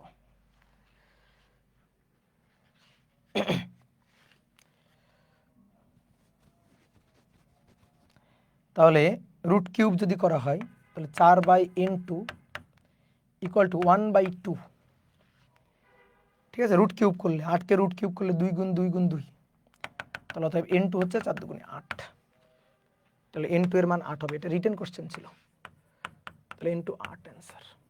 ওকে ডান। আচ্ছা এবার আসো, খুব সুন্দর একটা টপিক, বিশেষ করে এই যে দেখো এই বিক্রিয়াগুলা আমরা পারি না, এই বিক্রিয়াগুলো আমাদের হিসাব নিকাশ করতে খুব ঝামেলা লাগে। দেখো কত সহজ, আমি তোমার এক সুন্দর নিয়ম শেখাই দিচ্ছি ভাই। 3 ধরনের কণা, আলফা কণা, সংকেতগুলো একটু মাথায় রাখবা। আলফা কণা মানে হিলিয়াম, হিলিয়াম হচ্ছে 2,4, একে এভাবেও লেখা যায় 2,4 আলফা। বিটা কণা, বিটা কণা হচ্ছে বিটা -1 0, ঠিক আছে, অথবা এটাকে ইলেকট্রন ই -1 0 এভাবেও লেখা হয়, ঠিক আছে, এভাবেও লেখা হয় ই মাইনাস। তারপরে গামা, গামার কোনো চার্জ নেই, ঠিক আছে, গামার কোনো পারমাণবিক সংখ্যা 0, এর ভর সংখ্যাও 0 0 0, এটা হচ্ছে গামার সংকেত। এই সংকেতগুলো একটু মাথায় রাখবা। তারপরে যদি বলা হয় হাইড্রোজেন বা প্রোটন, ধরো প্রোটন পি, প্রোটনের সংকেত কি? প্রোটনের সংকেত হচ্ছে 1 1 অথবা H11, প্রোটনের সংকেত। এই সংকেতগুলো মুখস্থ রাখবা। কিভাবে? দেখো প্রোটনের এভাবে চিন্তা করো, ঠিক আছে, নিয়ম এটা না, লজিক এটা না, কিন্তু মনে রাখার জন্য। প্রোটন পারমাণবিক সংখ্যা 1, আর উপরে ভর সংখ্যা, ভর সংখ্যা প্রোটনের ভর সংখ্যা, তো ভর সংখ্যা তো প্রোটন একটা নিজে, তো এটাই নিউটন আর প্রোটনের সংখ্যা মিলেই তো ভর সংখ্যা, এতে তো কোনো নিউটন সংখ্যা নেই। এবার আসো নিউট্রন, নিউটনে কি হবে? নিউটন এন, নিউটনের সংকেত কি? এন। নিউটনের পারমাণবিক সংখ্যা কত? নিউটনের কোনো পারমাণবিক সংখ্যা আছে? নিউটনের কোনো প্রোটন সংখ্যা আছে? না, তাহলে 0। ভর সংখ্যা তো নিউটন নিজে একটা, তাহলে উপরে 1, এই হচ্ছে সংকেত। তো এইগুলো একটু মাথায় রাখবা। এবার আরেকটা জিনিস মাথায় রাখবা যে আঘাত করা, যদি বলে আঘাত করা হলো, যদি বলে আঘাত করা হলো, আঘাত করা হলো বললে যোগ করবা, যোগ। আর যদি বলে ক্ষয় হলো বা নির্গত হলো, ক্ষয় হলো বা নির্গত হলো, এটা যদি বলে তাহলে বিয়োগ। আঘাত করা হলো যোগ, নির্গত হলো বা ক্ষয় হলো বিয়োগ, বুঝছো? তাহলে আমি যদি বলি যে কোনো একটা মৌলের নিউক্লিয়াসকে আলফা দিয়ে আঘাত, তাহলে কি হবে বলো তো দেখি? আলফা দিয়ে আঘাত করা হলো, তাহলে কি হবে? এই দেখো মৌলটা ধরো এক্স, তার সংকেত জেড এ, আলফা দিয়ে আঘাত, তাহলে যোগ, যেহেতু আঘাত যোগ আলফা 2 4 দিলে কি হবে? দিলে যে মৌলটা তৈরি হবে এক্স প্রাইম, তাহলে জেড প্লাস 2, নিচে জেড প্লাস 2, উপরে এ প্লাস 4, উপরে এ প্লাস 4, বুঝছো? যদি বলা হলো আলফা নির্গত হলো, আলফা নির্গত বা ক্ষয় হলো, এটা যদি বলে খুবই সহজ, এ জেড এক্স জেড এ ক্ষয় বিয়োগ আলফা 2 4, তাহলে কি হবে? X prime Z minus 2, Z minus 2, Z minus 2, বুঝছো? এই দেখো জেড মাইনাস 2, 2 কমে যাবে, উপরেও তাই এ মাইনাস 4, তাহলে উপরে ভর সংখ্যা এ মাইনাস 4 হবে। এবার যদি আমি বলি যে বিটা দিয়ে আঘাত, বিটা দিয়ে আঘাত, তাহলে এক্স জেড এ, বিটা দিয়ে আঘাত, তাহলে যোগ বিটা -1 0, তাহলে এক্স প্রাইম, তাকাও এবার একটু ভালো করে বুঝবা, যোগ দেখো জেড প্লাসে মাইনাসে মাইনাস, তাহলে জেড -1ই হবে, ঠিক আছে, জেড -1, উপরে a + 0 মানে a, এরকমই থাকবে। যদি বলে বিটা নির্গত বা বিটা ক্ষয় হয়েছে, বিটা ক্ষয়, জেড এ, নির্গত বা ক্ষয় হলে বিয়োগ বিটা -1 0, আমরা এই কাজটা করব, নির্গত বা ক্ষয় হলে বিয়োগ, তাহলে এক্স প্রাইম, দেখো জেড মাইনাসে মাইনাসে প্লাস, তাহলে জেড +1, আর a -0 মানে তো a, এই যে নিয়ম, এগুলো মাথায় রাখলে তো হবে। এরপরে যদি আমি বলি প্রোটন দিয়ে আঘাত করা হলো, আমি যদি বলি নিউটন দিয়ে আঘাত করা হলো, কোনো ব্যাপার, আঘাত করা মানে যোগ করবা, নির্গত বা ক্ষয় হলে বিয়োগ করবা। অনেকে কি করে, নির্গত বা ক্ষয় হলে এটাকে নিয়ে ওই পাশে যোগ করে, একই কথা, ঘাবড়ানোর কিছু নেই, আমরা ডান পাশে কিছু করবো না, আমরা সবই বাম পাশে, ঠিক আছে, এটাকে ওই পাশে নিয়ে গেলে হ্যাঁ যোগ করে লেখা যাবে, কিন্তু আমরা ওটা করবো না, আমরা সব কিছুই বাম পাশে ঘটাবো। যদি আঘাত করা হয় যোগ দিব, আর যদি নির্গত হয় ক্ষয় হয় বিয়োগ দিব, শেষ কাহিনী এখানে খতম। ওকে, এখন আসো দেখি আমরা পারি কিনা এগুলা হিসাব নিকাশ। অ্যালুমিনিয়াম 13 13 27 প্লাস হিলিয়াম 24, তার মানে হিলিয়াম দিয়ে আঘাত করা হয়েছে, কি হবে 14 30, তারপরে প্লাস কি আমি জানি না, আসো মিলাই, 13 14 15 14, তার মানে নিচে এখানে 1 লাগবে, বুঝছো, এই দেখো এখানে 1 লাগবে, 27 28 29 30 31 30, 1 লাগবে, তাহলে এটা হাইড্রোজেন বা প্রোটন, তাহলে এটা হাইড্রোজেন বা প্রোটন, এই যে এটা প্রোটন, এই তো হয়ে গেল, কত সহজ জিনিস না। আসো তো এটা কি হবে, যে বলছে এই নিউক্লিয়ার বিক্রিয়ায় ওয়াই হচ্ছে, ওয়াই কি, আসো দেখি ওয়াই কি, তাহলে বি 511, হিলিয়াম 24, এন 7 14, প্লাস দেখি তো কি হয়, 5 6 7 7, তাহলে 0 11 12 13 14 15, আর এখানে 14, তার মানে 1, তাহলে 10 এন নিউট্রন, কি এটা নিউট্রন, এই যে নিউট্রন হয়ে গেল, দেখছো। আসো দেখি এই দুইটা পারি কিনা, একটি নিউক্লিয়াস একটি নিউট্রন গ্রহণ করে এবং এটি একটি বিটা কণা নিঃসরণ করে ও দুইটি আলফা কণায় পরিণত হয়, তাহলে আদি নিউক্লিয়াস এ, আদি নিউক্লিয়াসের এ আর জেড যথাক্রমে, তাহলে ধরো কণাটা এক্স, জেড এ কি ছিল, একটা নিউট্রন গ্রহণ করে, মানে নিউটন দিয়ে আঘাত করা হয়, তাহলে 1 n 0, গ্রহণ করে একটি বিটা কণা নিঃসরণ করে, বিটা নিঃসরণ -1 0, দুটি আলফা কণায় পরিণত হয়, তাহলে পরিণত হয় দুটি আলফা কণায়, অর্থাৎ এটা 2 4 দুইটা, তাহলে 2, তাহলে দেখো তো এ কত হবে আর জেড কত হবে, তাহলে দেখো তো এ +1 -0 ইকুয়াল টু 4 দুগুণে 8, তাহলে অর্থাৎ এ ইকুয়াল টু 8 বিয়োগ 1 7 হয়ে গেল। এবার জেড +0 মাইনাস মাইনাসে +1 ইকুয়াল টু 2 দুগুণে 4, তাহলে অর্থাৎ জেড ইকুয়াল টু 4 বিয়োগ 1 3, Z equal to 3, A 7 Z 3, A 7 Z 3 7 3, এই যে এটা দেখছো কত সহজ জিনিস, নিয়ম শিখে গেলে কোনো ব্যাপারই না। নিচের এটা হিসাব করো, আসো এটা তো খুব কমন বিক্রিয়া, এটা আমাদের খুবই কমন বিক্রিয়া, ইউরেনিয়ামকে ভাঙা হচ্ছে, এই যে পারমাণবিক চুল্লিতে যে বিক্রিয়া হয়, যে নিউক্লিয়ার বিক্রিয়া হয় বা পারমাণবিক বোমা বিস্ফোরণের বিক্রিয়া হচ্ছে এটা, তাহলে এটা ইউরেনিয়াম, তাকে একটা নিউটন দিয়ে আঘাত করা হবে, দিয়ে এই যে দুইটা তেজস্ক্রিয় মৌল বেরিয়াম ক্রিপ্টন আর 3টা নিউট্রন আর কিছু শক্তি নির্গত হয়। একটা জিনিস মাথায় রাখবা, এই বিক্রিয়ায় নির্গত শক্তি মুখস্থ রাখবা, এটা এই বিক্রিয়ায় নির্গত শক্তি হচ্ছে 200 মেগা ইলেকট্রোভোল্ট, এটা কিন্তু লাগবে, এটা কিন্তু লাগবে 200 মেগা ইলেকট্রোভোল্ট। একটা ইউরেনিয়াম নিউক্লিয়াসকে ভাঙলে কি পরিমাণ শক্তি পাওয়া যায়, 200 মেগা ইলেকট্রোভোল্ট। এবার আসো এটাকে মিলাও, মিলাও 235 আর 1 236, 235 আর 1 236 থেকে 92 বাদ দাও, তা থেকে 92 থেকে এবার 3 গুণ 1 3 বাদ দাও, দিয়ে বাদ দাও, দেখো 141 আসবে, ঠিক আছে, তাহলে অ্যান্সার হচ্ছে 141, এই যে এখানে কত হবে 141 হবে, শেষ। তারপরে এবার আসো দেখি মুখে মুখে করি, এবার নিউক্লিয় ঘটনা অজানা এক্স কি হবে, এই যে এক্সটা কি হবে, 7 8 9 8, তাহলে 1 লাগবে এখানে, তাহলে এখানে 1 লাগবে। তারপরে 14 15 16 17 18, 18 এখানে 17 আছে, 1 লাগবে, তাহলে 1 প্রোটন, এটা একটা প্রোটন। ঠিক আছে, এবার এই বিক্রিয়ায় কয়টি বিটা কণা নির্গত হবে, এটা কয়টি বিটা কণা নির্গত হবে, আসো। এ 86 222, অনেক সময় এই যে ডান পাশে পিছনেও লেখা হয়, এখান থেকে কি বলছে কয়টি বিটা কণা বের হবে, তাহলে বিটা, এই যে বিটা -1 0 সমান সমান এ 82 206, তারপরে প্লাস 8 এটা প্লাস আলফা, আলফা হচ্ছে 4 2, ওকে, বা এইভাবে লিখি আলফা 2 4, ওকে। তাহলে আসলে এবার মিলাই দেখি কয়টা ধরলাম, এনটা কয়টা, এন কয়টা, এনটা, আসো দেখি কিভাবে মেলে। তাহলে 222 বিয়োগ এন ইন্টু 0, তাহলে উপরে মিলানোর দরকারই নাই, উপরে তো এমনি মিলে যাবে। দেখি উপরে মিলছে কিনা, 8 6 7 8 9 10 11 12 13 14 214 15 16 17 18, হ্যাঁ হ্যাঁ হ্যাঁ,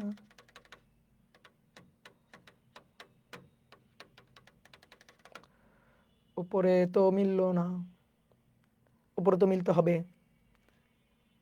কয়টা বিটা কণা, আচ্ছা আলফা, আলফা তাহলে অনেকগুলো আলফা আছে, দেখো আলফা অনেকগুলো আছে, কিন্তু ভালো একটা কোশ্চেন দিছে, কারণ উপরে মিলাইতে হবে। ঠিক আছে, 222 বিয়োগ 0 সমান সমান 206 প্লাস এই যে 8 গুণ 1 8 প্লাস এখানে ধরলাম এমটা আলফা, তাহলে এম ইন্টু 4, তাহলে এম কত দেখতে হবে, এম কত দেখতে হবে, তাহলে 206 7 8 9 10 11 12 13 14 222 বিয়োগ 214, তাহলে 4 এম 16 17 18 19 20 21 22 8, তাহলে এম হচ্ছে 2টা 2 এম 2 এম 2, দেখো 2 দিলে মিলে যায়, এখানে যদি 2টা হয় তাহলে মিলে যায়, 4 দুগুণে 8, তারপর 8 আর 8 16, 8 আর 8 16 16 17 18 19 20 21 22, এই যে 206 সাথে যোগ করো 22, দেখো 222 মিলে গেছে। এইবার আসো নিচে বিটা মিলাবো, 86 মাইনাসে মাইনাসে প্লাস এন, প্লাস এন মাইনাসে মাইনাসে প্লাস এন, এটা সমান সমান 82, তারপরে 8 ইন্টু 0 মানে 0 প্লাস এম ইন্টু 2 2m, তো এম এর মান আমরা জানি 2, তাহলে 82 যোগ 2 ইন্টু 2 86 যোগ এন, তাহলে এন ইকুয়াল টু 2 দুগুণে 4 82 83 84 85 86 86 এন 0 এন 0 0, তাহলে অ্যান্সার হচ্ছে 0, দেখো 0 2 দুগুণে 4 82 83 84 85 86 86 এন 0 0টা, কোনো বিটা কণা বেরই হয়নি, বিটা কণা নির্গতই হয়নি, এই যে এন 0, অ্যান্সার হচ্ছে 0, ওকে। অ্যালুমিনিয়াম হিলিয়াম সিলিকনের পারমাণবিক সংখ্যা যথাক্রমে এত এত এত, ওকে ওকে। তাহলে নিউক্লিয়ার বিক্রিয়াটিতে অনুপস্থিত কণা কোনটি, অনুপস্থিত কণা কোনটি, এল 13 27, হিলিয়াম 24, তারপর সিলিকন, সিলিকন হচ্ছে 14 27, ঠিক আছে। অনুপস্থিত কণা কোনটি, আলফা পার্টিকেল তো আছে, তাহলে এটা উপস্থিত, এটা আছে, এ পজিট্রন এন ইলেকট্রন এ প্রোটন, ইলেকট্রন তো আর থাকে না, ইলেকট্রন তো আর কণা না, ঠিক আছে। পজিট্রন আর প্রোটন, বিক্রিয়াটিতে অনুপস্থিত কণা কোনটি, অনুপস্থিত কণা, আসো দেখি, তাহলে কোনটা পাওয়া যায়, 27 13 14 15 14, 1 লাগবে, 13 14 15 এখানে 14 14 আর 1 15, 27 28 29 30 31, আর এখানে আছে 27 28 29 30 31 4, তাহলে এটা 4, এটা H1, বুঝতে পারছো? এটা তো ধরো এখানে 1 লিখলাম, লিখে এখানে 4, এটা তো আর হয় না। তাহলে এখানে কি লিখবো? এখানে লিখবো 1, এই যে এখানে 1, এখানে 1, তাহলে উপরে মিলাইতে হবে। 27 আছে 27, 4, তাহলে উপরে 4 লাগবে। তাহলে প্রোটন আছে, প্রোটন আছে, আলফা পার্টিকেল আছে। অনুপস্থিত কণা কোনটি? অনুপস্থিত কণা কোনটি? ইলেকট্রন তো থাকে না, পজিট্রন। ঠিক আছে, এটা হবে পজিট্রন। ওকে, ডান। প্রোটন তো আছে, এই যে প্রোটন আছে না। এবার পোলোনিয়াম PO 214 জেড এতোয়ের আলফা বিকিরণের মাধ্যমে প্রাপ্ত মৌল কোনটা? আলফা, এটা 84 214 আলফা বিকিরণের মাধ্যমে, আলফা বিকিরণ, আলফা বিকিরণ হলে কি হবে? আলফা নিঃসরণ হবে। আলফা বিকিরণ হলে আলফা নিঃসরণ হবে -24। তাহলে কি হবে দেখি? 86 থেকে 2 কমে যাবে, আর 214 থেকে, তাহলে উপরে হবে 210, আর নিচে হবে 86 থেকে 2 কম 84। তাহলে 210 আর 84 কই আছে? 210 আর 84,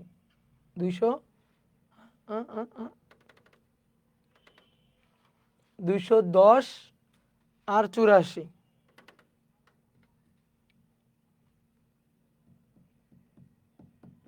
আলফা বিকিরণের মাধ্যমে প্রাপ্ত মৌল 210 আর 84।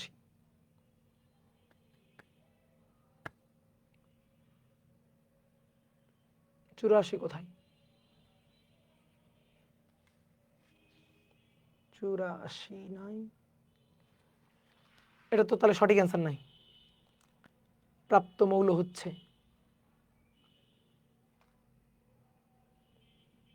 84, 85, 86, জেড 200। ও হো, দেখছো কি ভুলটা করছি? এখানে তো 84 আছে রে ভাই। আরে 84 থেকে 2 82, তাহলে 210 আর 82 কই আছে? 210 আর 82, এই যে এটা পিবি।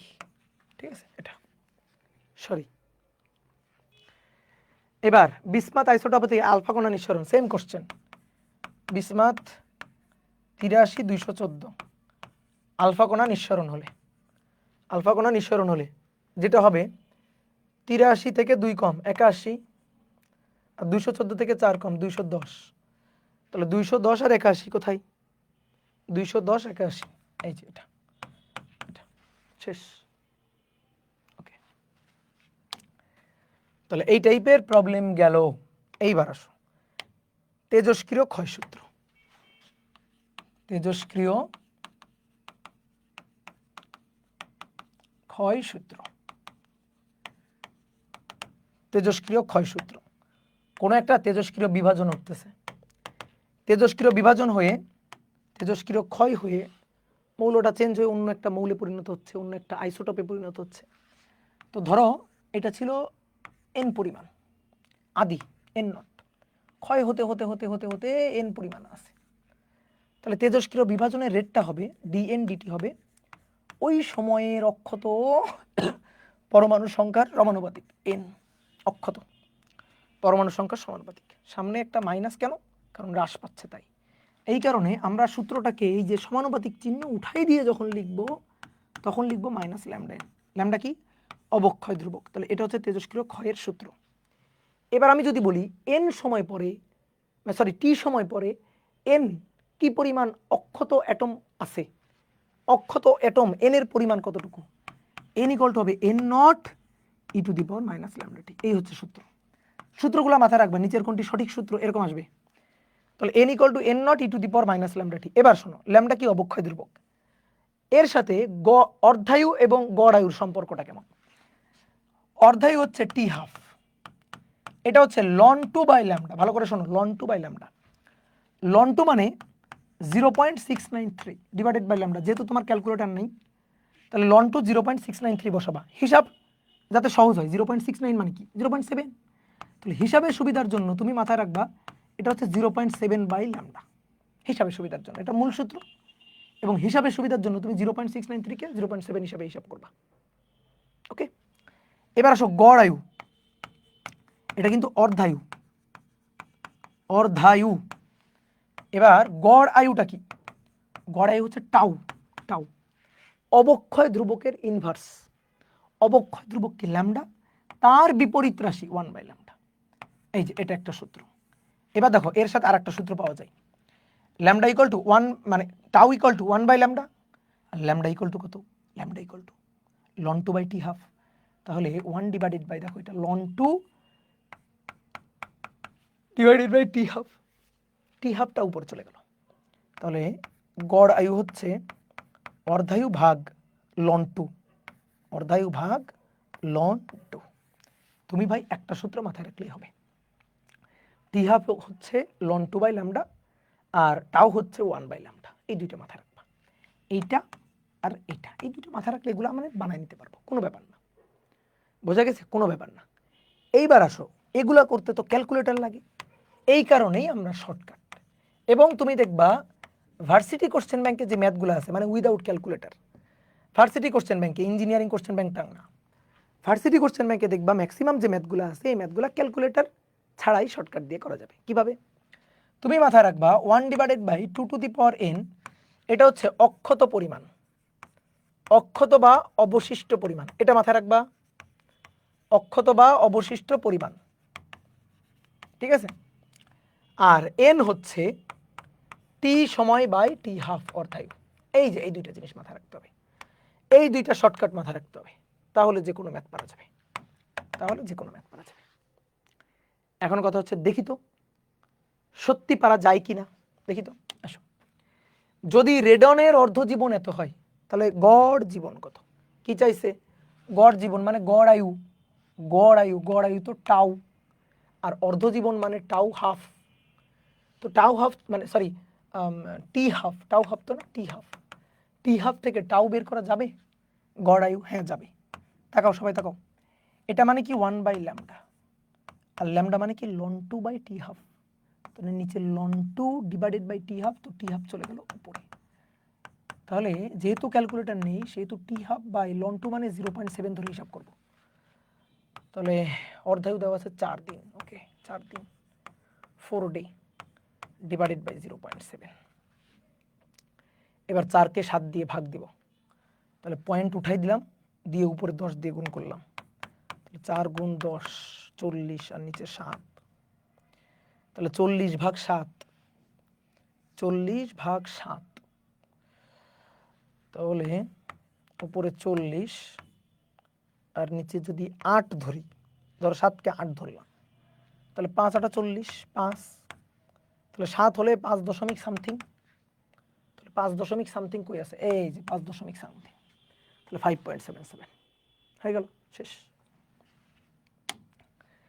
2 ঘন্টা পরে, এই যে এবার আসো শর্টকাট খাটাইতে পারবো।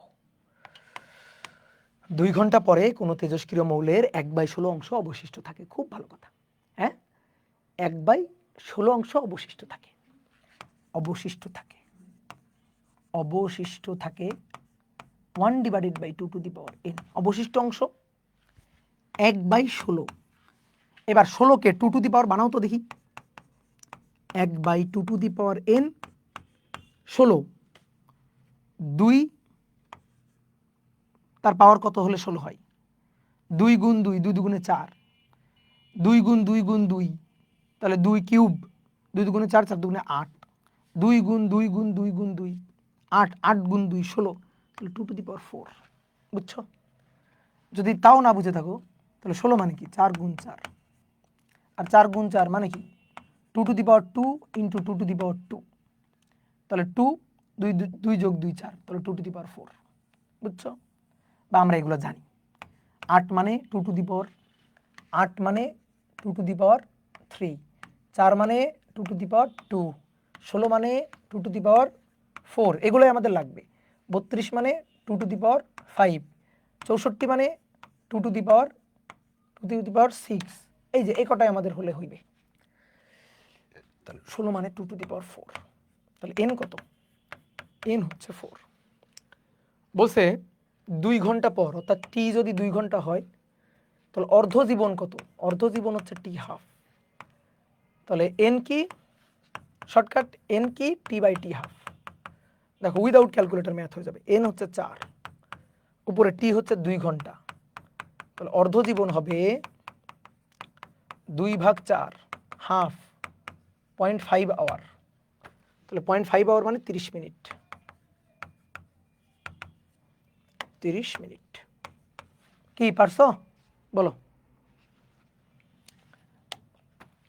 গড় আয়ু টাউ, ক্ষয় ধ্রুবক ল্যামডা এর মধ্যে সম্পর্ক।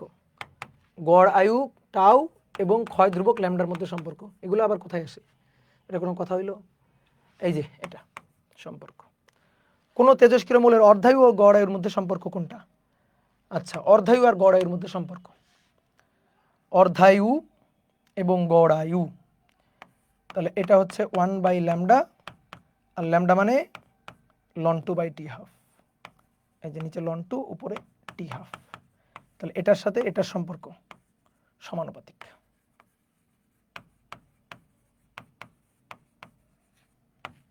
সমানুপাতিক হয়ে গেল। রেডিয়ামের গড় আয়ু ও অর্ধায়ুর অনুপাত কত? গড় আয়ু আর অর্ধায়ু 1/λ, আর ল্যামডা মানে ln2/t½ ln2/t½ তাহলে গড় আয়ু আর অর্ধায়ুর অনুপাত, এই যে গড় আয়ু অর্ধায়ুকে এখানে এনে আসো, এর অনুপাত হচ্ছে 1/ln2, তো 1/0.7 এটাই হচ্ছে অনুপাত, 1/0.7। আচ্ছা, তাহলে 0.7 পয়েন্ট উঠে গেল, উপরে 10, তাহলে 10/7, 1 পয়েন্ট সামথিং হবে, এটা হবে 1 পয়েন্ট সামথিং, 1 পয়েন্ট সামথিং। তাহলে এটা না, এটাও না, এটাও না, 1 পয়েন্ট সামথিং একটাই আছে অপশন, শেষ।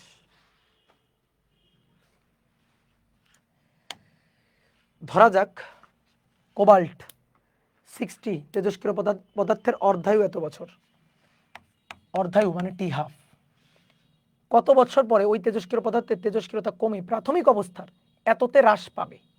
তাহলে প্রাথমিক অবস্থার এততে এসে দাঁড়াবে, এততে এসে হ্রাস পাবে, তাহলে 1/32, 1/2⁵ শেষ তো। তাহলে 1/2⁵, 2⁵n, তাহলে n কত? n হচ্ছে 5, তাহলে n t/t½ অর্ধায়ু 5, n এর মান 5, অর্ধায়ু 5, তাহলে কত সময় পর? 5 × 5 = 25 বছর। 25 বছর, দেখছো কত সহজ ম্যাথ, একেবারে ঘেচাং করে উত্তর দিয়ে দিবা। গুড। একটি তেজস্ক্রিয় পদার্থের অর্ধজীবন 10, 2 কেজি পরিমাণ উক্ত পদার্থের কতটুকু 1 মাস পরে, 1 মাস পরে অবশিষ্ট থাকবে? 1 মাস মানে এটা যেহেতু দিনে দেওয়া আছে, 1 মাস মানে 30 দিন, এটাও 30 দিন, দ্যাট ইজ টি, আর অর্ধজীবন দ্যাট ইজ t½ তাহলে ভাই t/t½ মানে n, t/t½ মানে n, 30/10 3। 2 কেজি পরিমাণ উক্ত পদার্থের কতটুকু 1 মাস পরে অবশিষ্ট থাকবে? অবশিষ্ট অংশ, অবশিষ্ট অংশ কি হয়? 1/2⁴n হয়, 1/2⁴n 3, তার মানে 1/8, 1/8 অংশ, তাহলে পরিমাণ, অবশিষ্ট পরিমাণ হবে কত? 2 কেজির 1/8, তাহলে 2 8, 4 দুগুণে 8, 1/4 কেজি, 1/4 কেজি। দেখছো হয়ে গেছে, কেউ তোমার আর আটকাইতে পারবে না। ঠিক আছে, আটকাইতে গেলে এমন ম্যাথ দিতে হবে যেন ক্যালকুলেটর ছাড়া পাওয়া যায় না, তো ক্যালকুলেটর তো নেই, তো সুতরাং তুমি পারবা। সমপরিমাণ দুটি তেজস্ক্রিয় পদার্থের মধ্যে একটির অর্ধায়ু 10 দিন এবং অপরটির অবক্ষয় ধ্রুবক এত পার ডে, 40 দিন পর দ্বিতীয় পদার্থটির কত অংশ অবশিষ্ট থাকবে? তাহলে প্রথমটার কি কাজ? এটা তো কোনো কাজই নেই, এটা তো কোনো কাজই নেই, ওটা ভয় পাওয়ানোর জন্য দিছে। 40 দিন পর দ্বিতীয় পদার্থের কত অংশ অবশিষ্ট থাকবে? 40 দিন পর, তাহলে টি 40 দিন, টি 40 দিন। অবক্ষয় ধ্রুবক দেওয়া আছে, অবক্ষয় ধ্রুবক থেকে অর্ধায়ু বের করা যাবে, অবক্ষয় ধ্রুবক থেকে অর্ধায়ু বের করা যাবে। t½ মানে ln2/λ, ln2 মানে 0.693 ডিভাইডেড বাই ল্যামডা মানে 0.03465 পার ডে। দেখো এটার দ্বিগুণ মনে হচ্ছে না? এটারে এটার দ্বিগুণ মনে হচ্ছে না? হ্যাঁ, এটার দ্বিগুণ মনে হচ্ছে, এই যে দেখো এটা দ্বিগুণ, এটাকে দ্বিগুণ করলে 3-এর 6, 4-6 এর 9 হবে, তাহলে এর দ্বিগুণটা এটা। তাহলে আমরা একটু পয়েন্টটা উঠাই, এখানে পয়েন্ট উঠাই দিলে নিচে 1-এর পরে 1, 2, 3টা শূন্য দিয়ে গুণ, আর এখানে পয়েন্ট উঠাই দিলে, এখানে পয়েন্ট উঠাই দিলে উপরে 1-এর পরে 1, 2, 1, 2, 3, 4, 5, 1, 2, 3, 4, 5 দিয়ে গুণ, তাহলে 3টা শূন্য কাটা, উপরে 100। এবার নিচে একটা কাজ করি, 10, 6, 9, 3, 0 করি, ঠিক আছে। 100কে এর 10 দিয়ে দিলাম, আর 3, 4, 6, 5। এবার দেখো এইটা আর এইটা 2, তাহলে 20, বুঝলা? 20। তাহলে টি হাফ পেয়ে গেছি 20, আর টি হচ্ছে 40। তাহলে এন কত? টি বাই টি হাফ 40/20, 2। 40 দিন পর কত অংশ অবশিষ্ট থাকবে? 1/2 to the power n, 1/2 to the power 2, 1/4, শেষ। 1/4।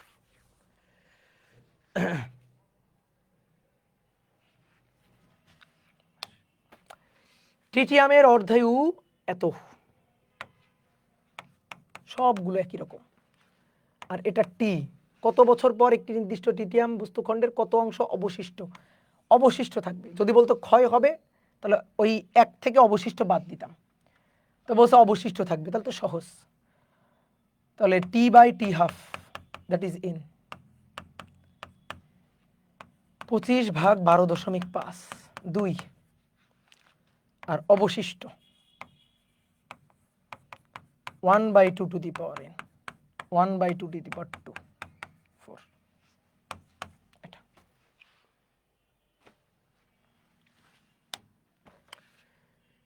এত গ্রাম নমুনার একটি তেজস্ক্রিয় আইসোটোপের 200 গ্রাম নমুনার ভরের অর্ধজীবন এত। এটা এত বছর, 60 বছর পেরিয়ে গেলে টি 60, তাহলে এন হবে টি বাই টি হাফ, 60/20, 3। আইসোটোপের কতটুকু অবশিষ্ট? 1/2 টু দি পাওয়ার n, অবশিষ্ট 2 টু দি পাওয়ার 3, মানে 1/8।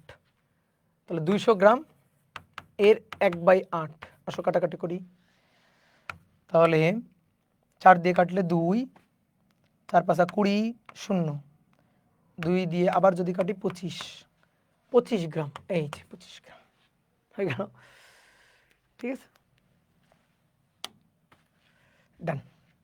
কত সহজ জিনিস। এবার একটা ছোট্ট জিনিস বলি, সেটা হচ্ছে নিউক্লিয়াসের ব্যাসার্ধ। দেখো এর আগে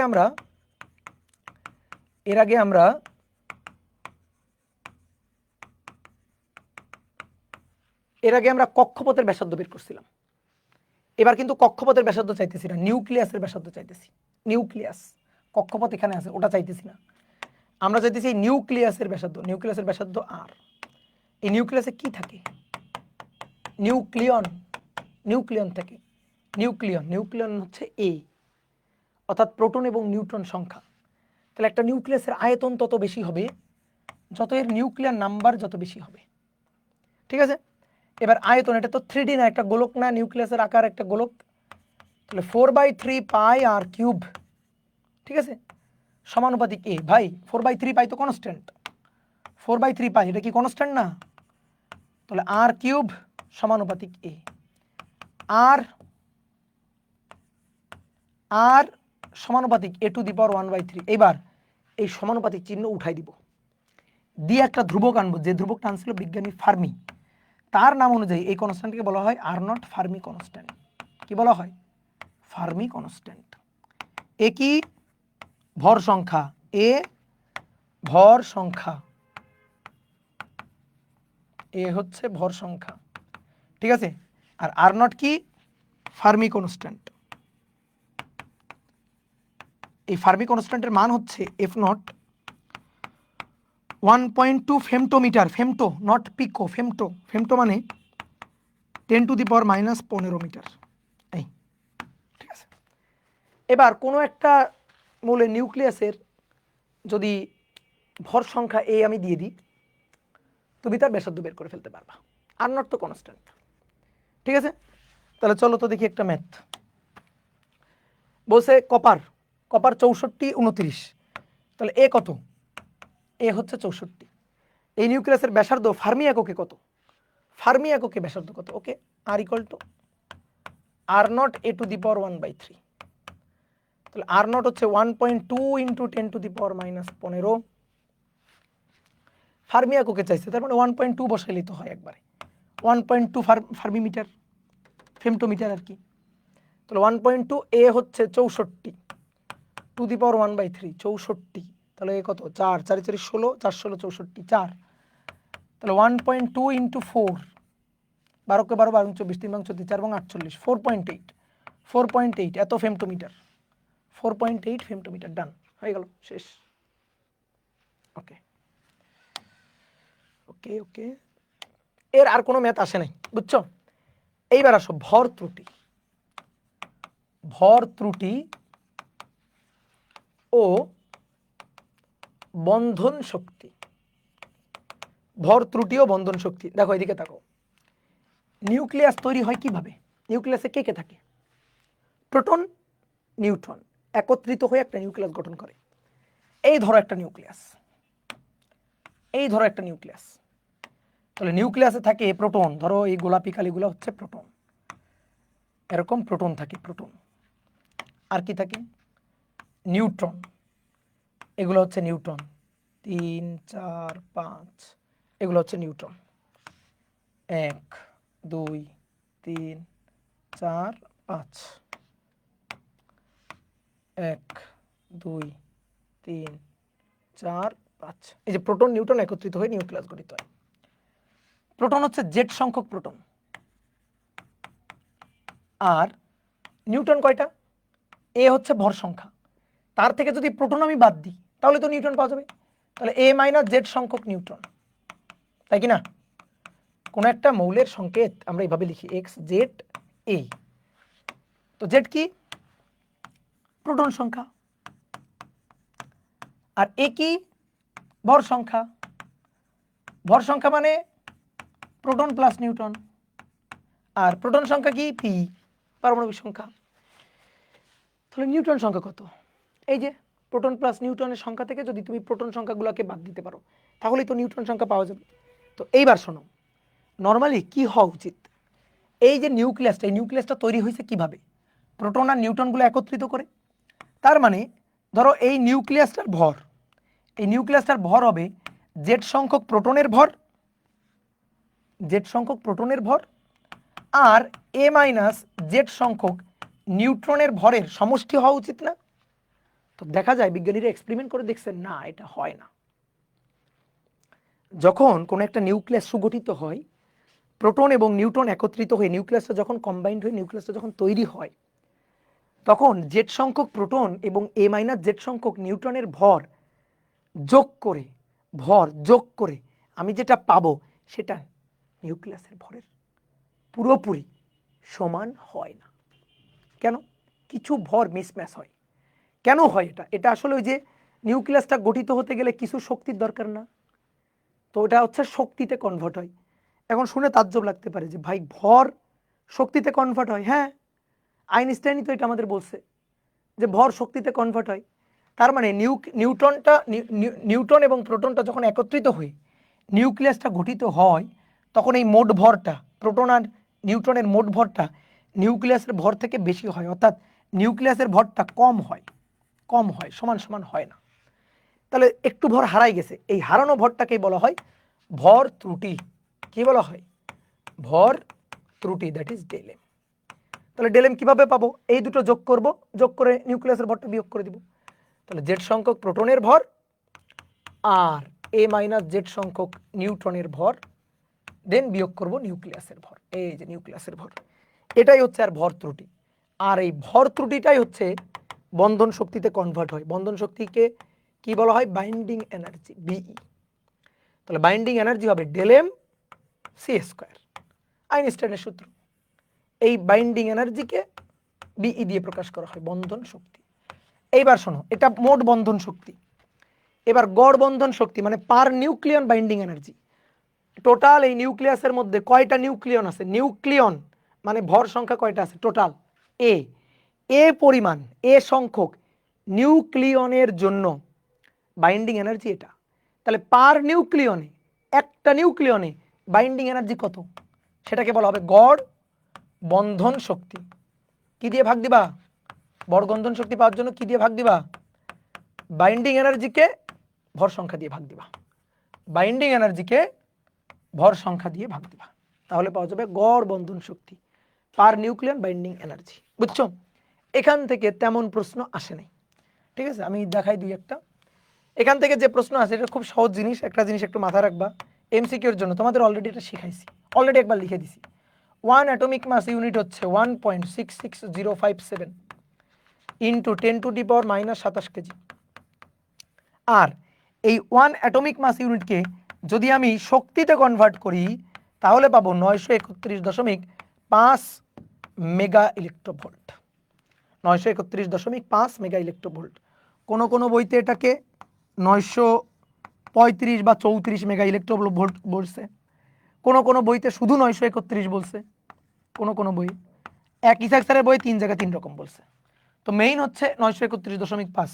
এটা যদি না থাকে তারপরে দেখবা যেটা আছে সেটা দিবা, ঠিক আছে? তারপরে যেটা আছে সেটা দিবা। কোনো কোনো বইতে 935, কোনো কোনো বইতে 931, বহুত জিনিস লিখছে। তাহলে আসো দেখো, বলছে এক অ্যাটমিক মাস ইউনিট ভরের সমতুল্য শক্তি নিচের কোনটি দ্বারা প্রকাশ করা হয়, 931.5 মেগা ইলেকট্রোভোল্ট। তাহলে এটা তো না, এটাও না, জুলও না, ইলেকট্রোভোল্টও শুধু না, তাহলে 934 আছে, 35 থাকতে পারতো, ঠিক আছে? এটা হয়ে গেল, শেষ। একটা মৌলের নিউক্লিয়াসে নিউট্রন প্রোটনে ভর এত এত এত, কোন সম্পর্কটি সঠিক, কোন সম্পর্কটি সঠিক? আচ্ছা, সম্পর্কটা হচ্ছে নিউক্লিয়াসের ভর এম, এটা ছোট হবে, আর জেড সংখ্যক প্রোটনের ভর প্লাস এ মাইনাস জেড সংখ্যক নিউট্রনের ভরটা বেশি হবে। তাহলে কোথায় আছে এ মাইনাস জেড সংখ্যক নিউট্রন, জেড সংখ্যক প্রোটন, এ, এই যে এটা, এটা নিউক্লিয়াসের ভর থেকে ওটার বেশি, নিউক্লিয়াসের ভরটা কম, অপশন এ। ওকে, কোনো একটি বিক্রিয়ায় ভর ত্রুটি যদি এত পাওয়া যায় তাহলে কিলোওয়াট আওয়ার এককে নির্গত শক্তির মান কত? ভর ত্রুটি ডেলেম, এটা এগুলো আমরা ওই আধুনিক পদার্থবিজ্ঞানে পড়ে আসছি ভাই। যদি ভর দেওয়া থাকে ওটাকে কিভাবে শক্তিতে কনভার্ট করতে হয়, ডেলেম সি স্কোয়ার। তাহলে ডেলেম হচ্ছে 0.3 গ্রাম, গ্রামকে কেজি করব 10⁻³ ঠিক আছে, কেজি করব। আর সি হচ্ছে 3 × 10⁸ তার স্কোয়ার, এটা জুল হবে। এবার কিলোওয়াট আওয়ার লাগবে, তাহলে জুলকে কিলোওয়াট আওয়ার বানাবো। জুল মানে কি? জুল মানে হচ্ছে watt second, P = W/T, W = PT। এই যে ওয়াট সেকেন্ড মানেই জুল, কাজের একক জুল, P এর একক ওয়াট, T এর একক ওয়াট সেকেন্ড। তাহলে এই জুল মানে এত ওয়াট সেকেন্ড। তাহলে দেখো 0.3 × 10⁻³ গুণ 3 × 9 গুণ 8 × 2 = 16, বুঝছো? এটা ওয়াট সেকেন্ড, এর কিলোওয়াট আওয়ার বানাবো। তাহলে ওয়াটকে কিলোওয়াট বানাইতে গেলে কি করতে হয়? 10⁻³ 1000 দিয়ে ভাগ দিতে হয়। ওয়াটকে কিলোওয়াট বানাবো, 1000 দিয়ে ভাগ দিব। আর সেকেন্ডকে আওয়ার বানাবো, তাহলে 3600 দিয়ে ভাগ দিব, 3600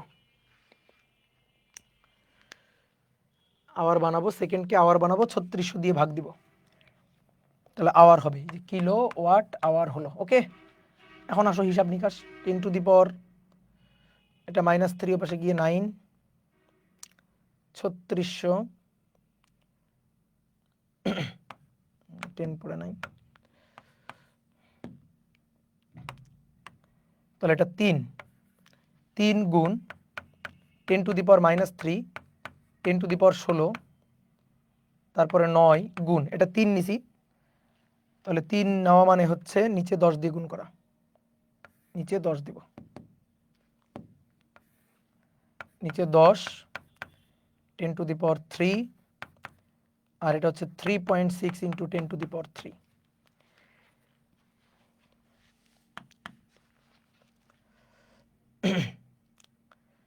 তিন গুণ 9 12 13 14 15 16, 13 10 টু দি পাওয়ার উপরে 13 14 15 16, হ্যাঁ, আর নিচে 10 টু দি পাওয়ার 4 3 আর 3 6 আর 1 7, তাহলে উপরে 10 টু দি পাওয়ার -7 আর ভাগ নিচে 3.6।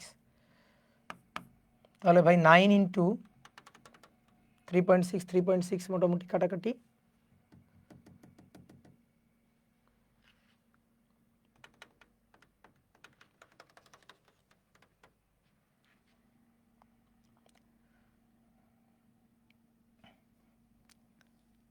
3 ইন্টু 9 3.6 গুণ 10 two the power 7 R 7 14 6, 10 two the পাওয়ার 6।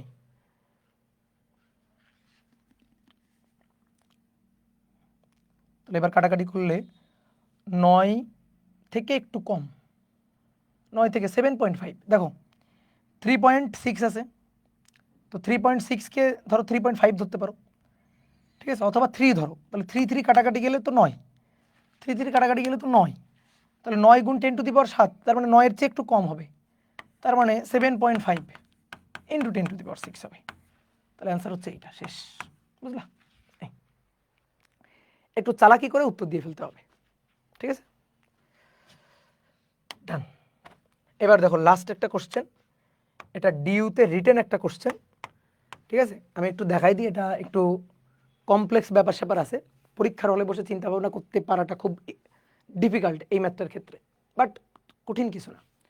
বলা হচ্ছে একটা স্থির থোরিয়াম, এটা হতে ইনট গতিশক্তির একটা আলফা কণা নির্গত হয়, তার মানে এই যে থোরিয়ামটা, এটা হচ্ছে টিএইচ থোরিয়াম, এই থোরিয়ামটা বিস্ফোরিত হয়েছে, বিস্ফোরিত হয়ে দুটো কণা হয়েছে, এই একটা কণা আর এই একটা কণা, তো এটা হচ্ছে আলফা কণা, আর একটা হচ্ছে রেডিয়াম, এই যে আর এ রেডিয়াম বিস্ফোরিত হয়েছে।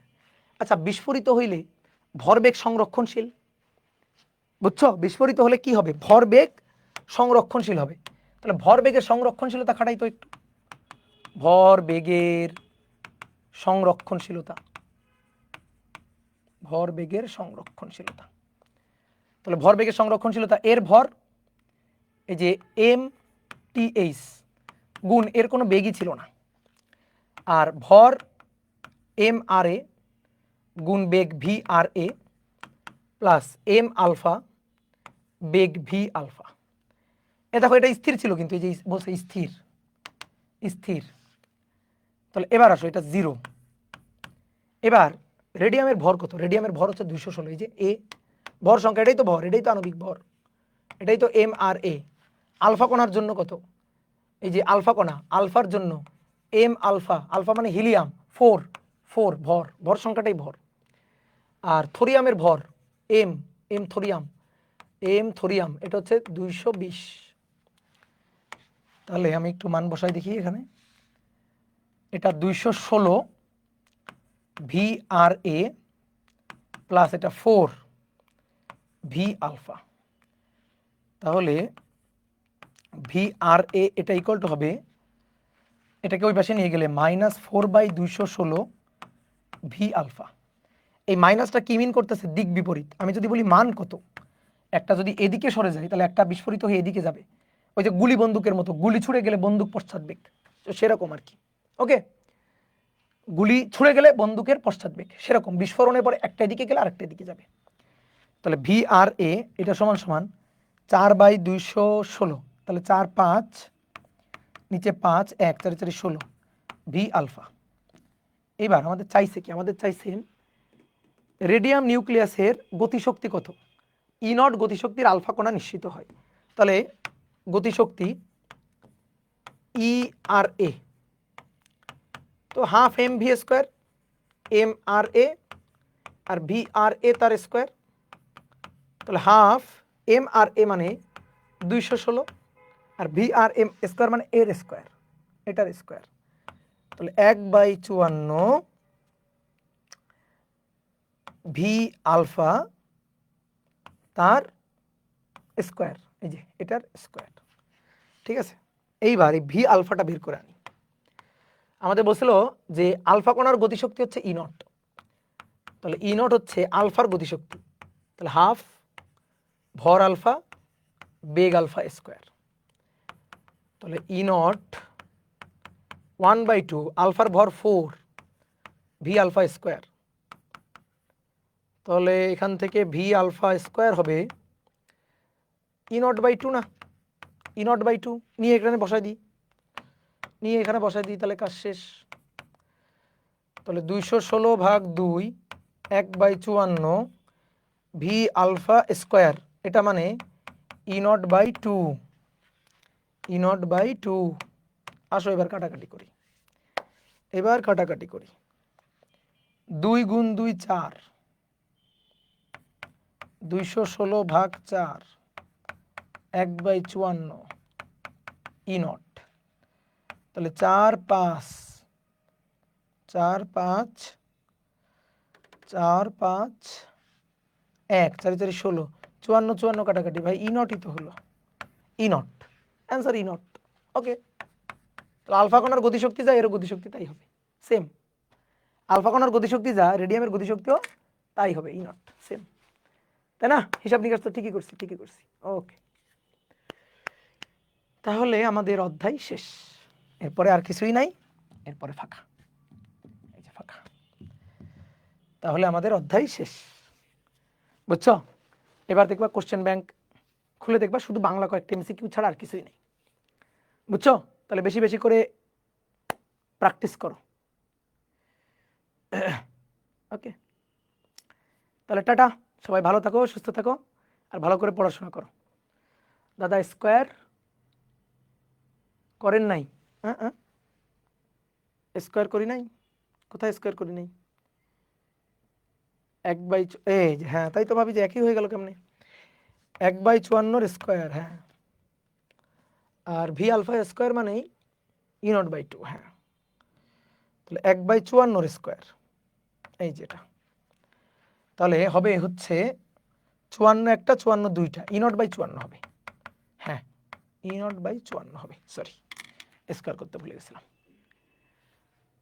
ওকে, তাহলে এখন বেশি বেশি করে প্র্যাকটিস করে ফেলো, ঠিক আছে? শেষ হয়ে হইল না, শেষ হয়ে গেছে, এবার শেষ হয়ে গেছে। তাহলে বেশি বেশি করে প্র্যাকটিস করি, বুঝছো? ধরাটা সেই খাবে যে প্র্যাকটিস করবে না, ঠিক আছে? ধরাটা সেই খাবে যে প্র্যাকটিস করবে না, যে খালি দেখে যাবে, নিজে খাতা কলমে করবে না, শুধু বই উল্টায় দেখে যাবে, কোশ্চেন ব্যাংক মুখস্থ করবে, সে পরীক্ষার হলে গিয়ে চরম ধরা খাবে। তো ধরা যদি খাইতে না চাও, বেশি বেশি করে নিজে খাতা কলমে প্র্যাকটিস করো, ঠিক আছে? আর মাঝে মাঝে তোমাদের বিভিন্ন গাইডলাইন দিতে দেখা হবে, ঠিক আছে? টাটা।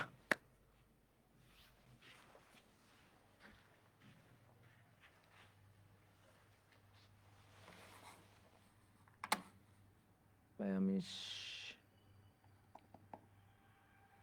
আগের ম্যাথ ভুল আছে, উপরে 8 গুণ হবে।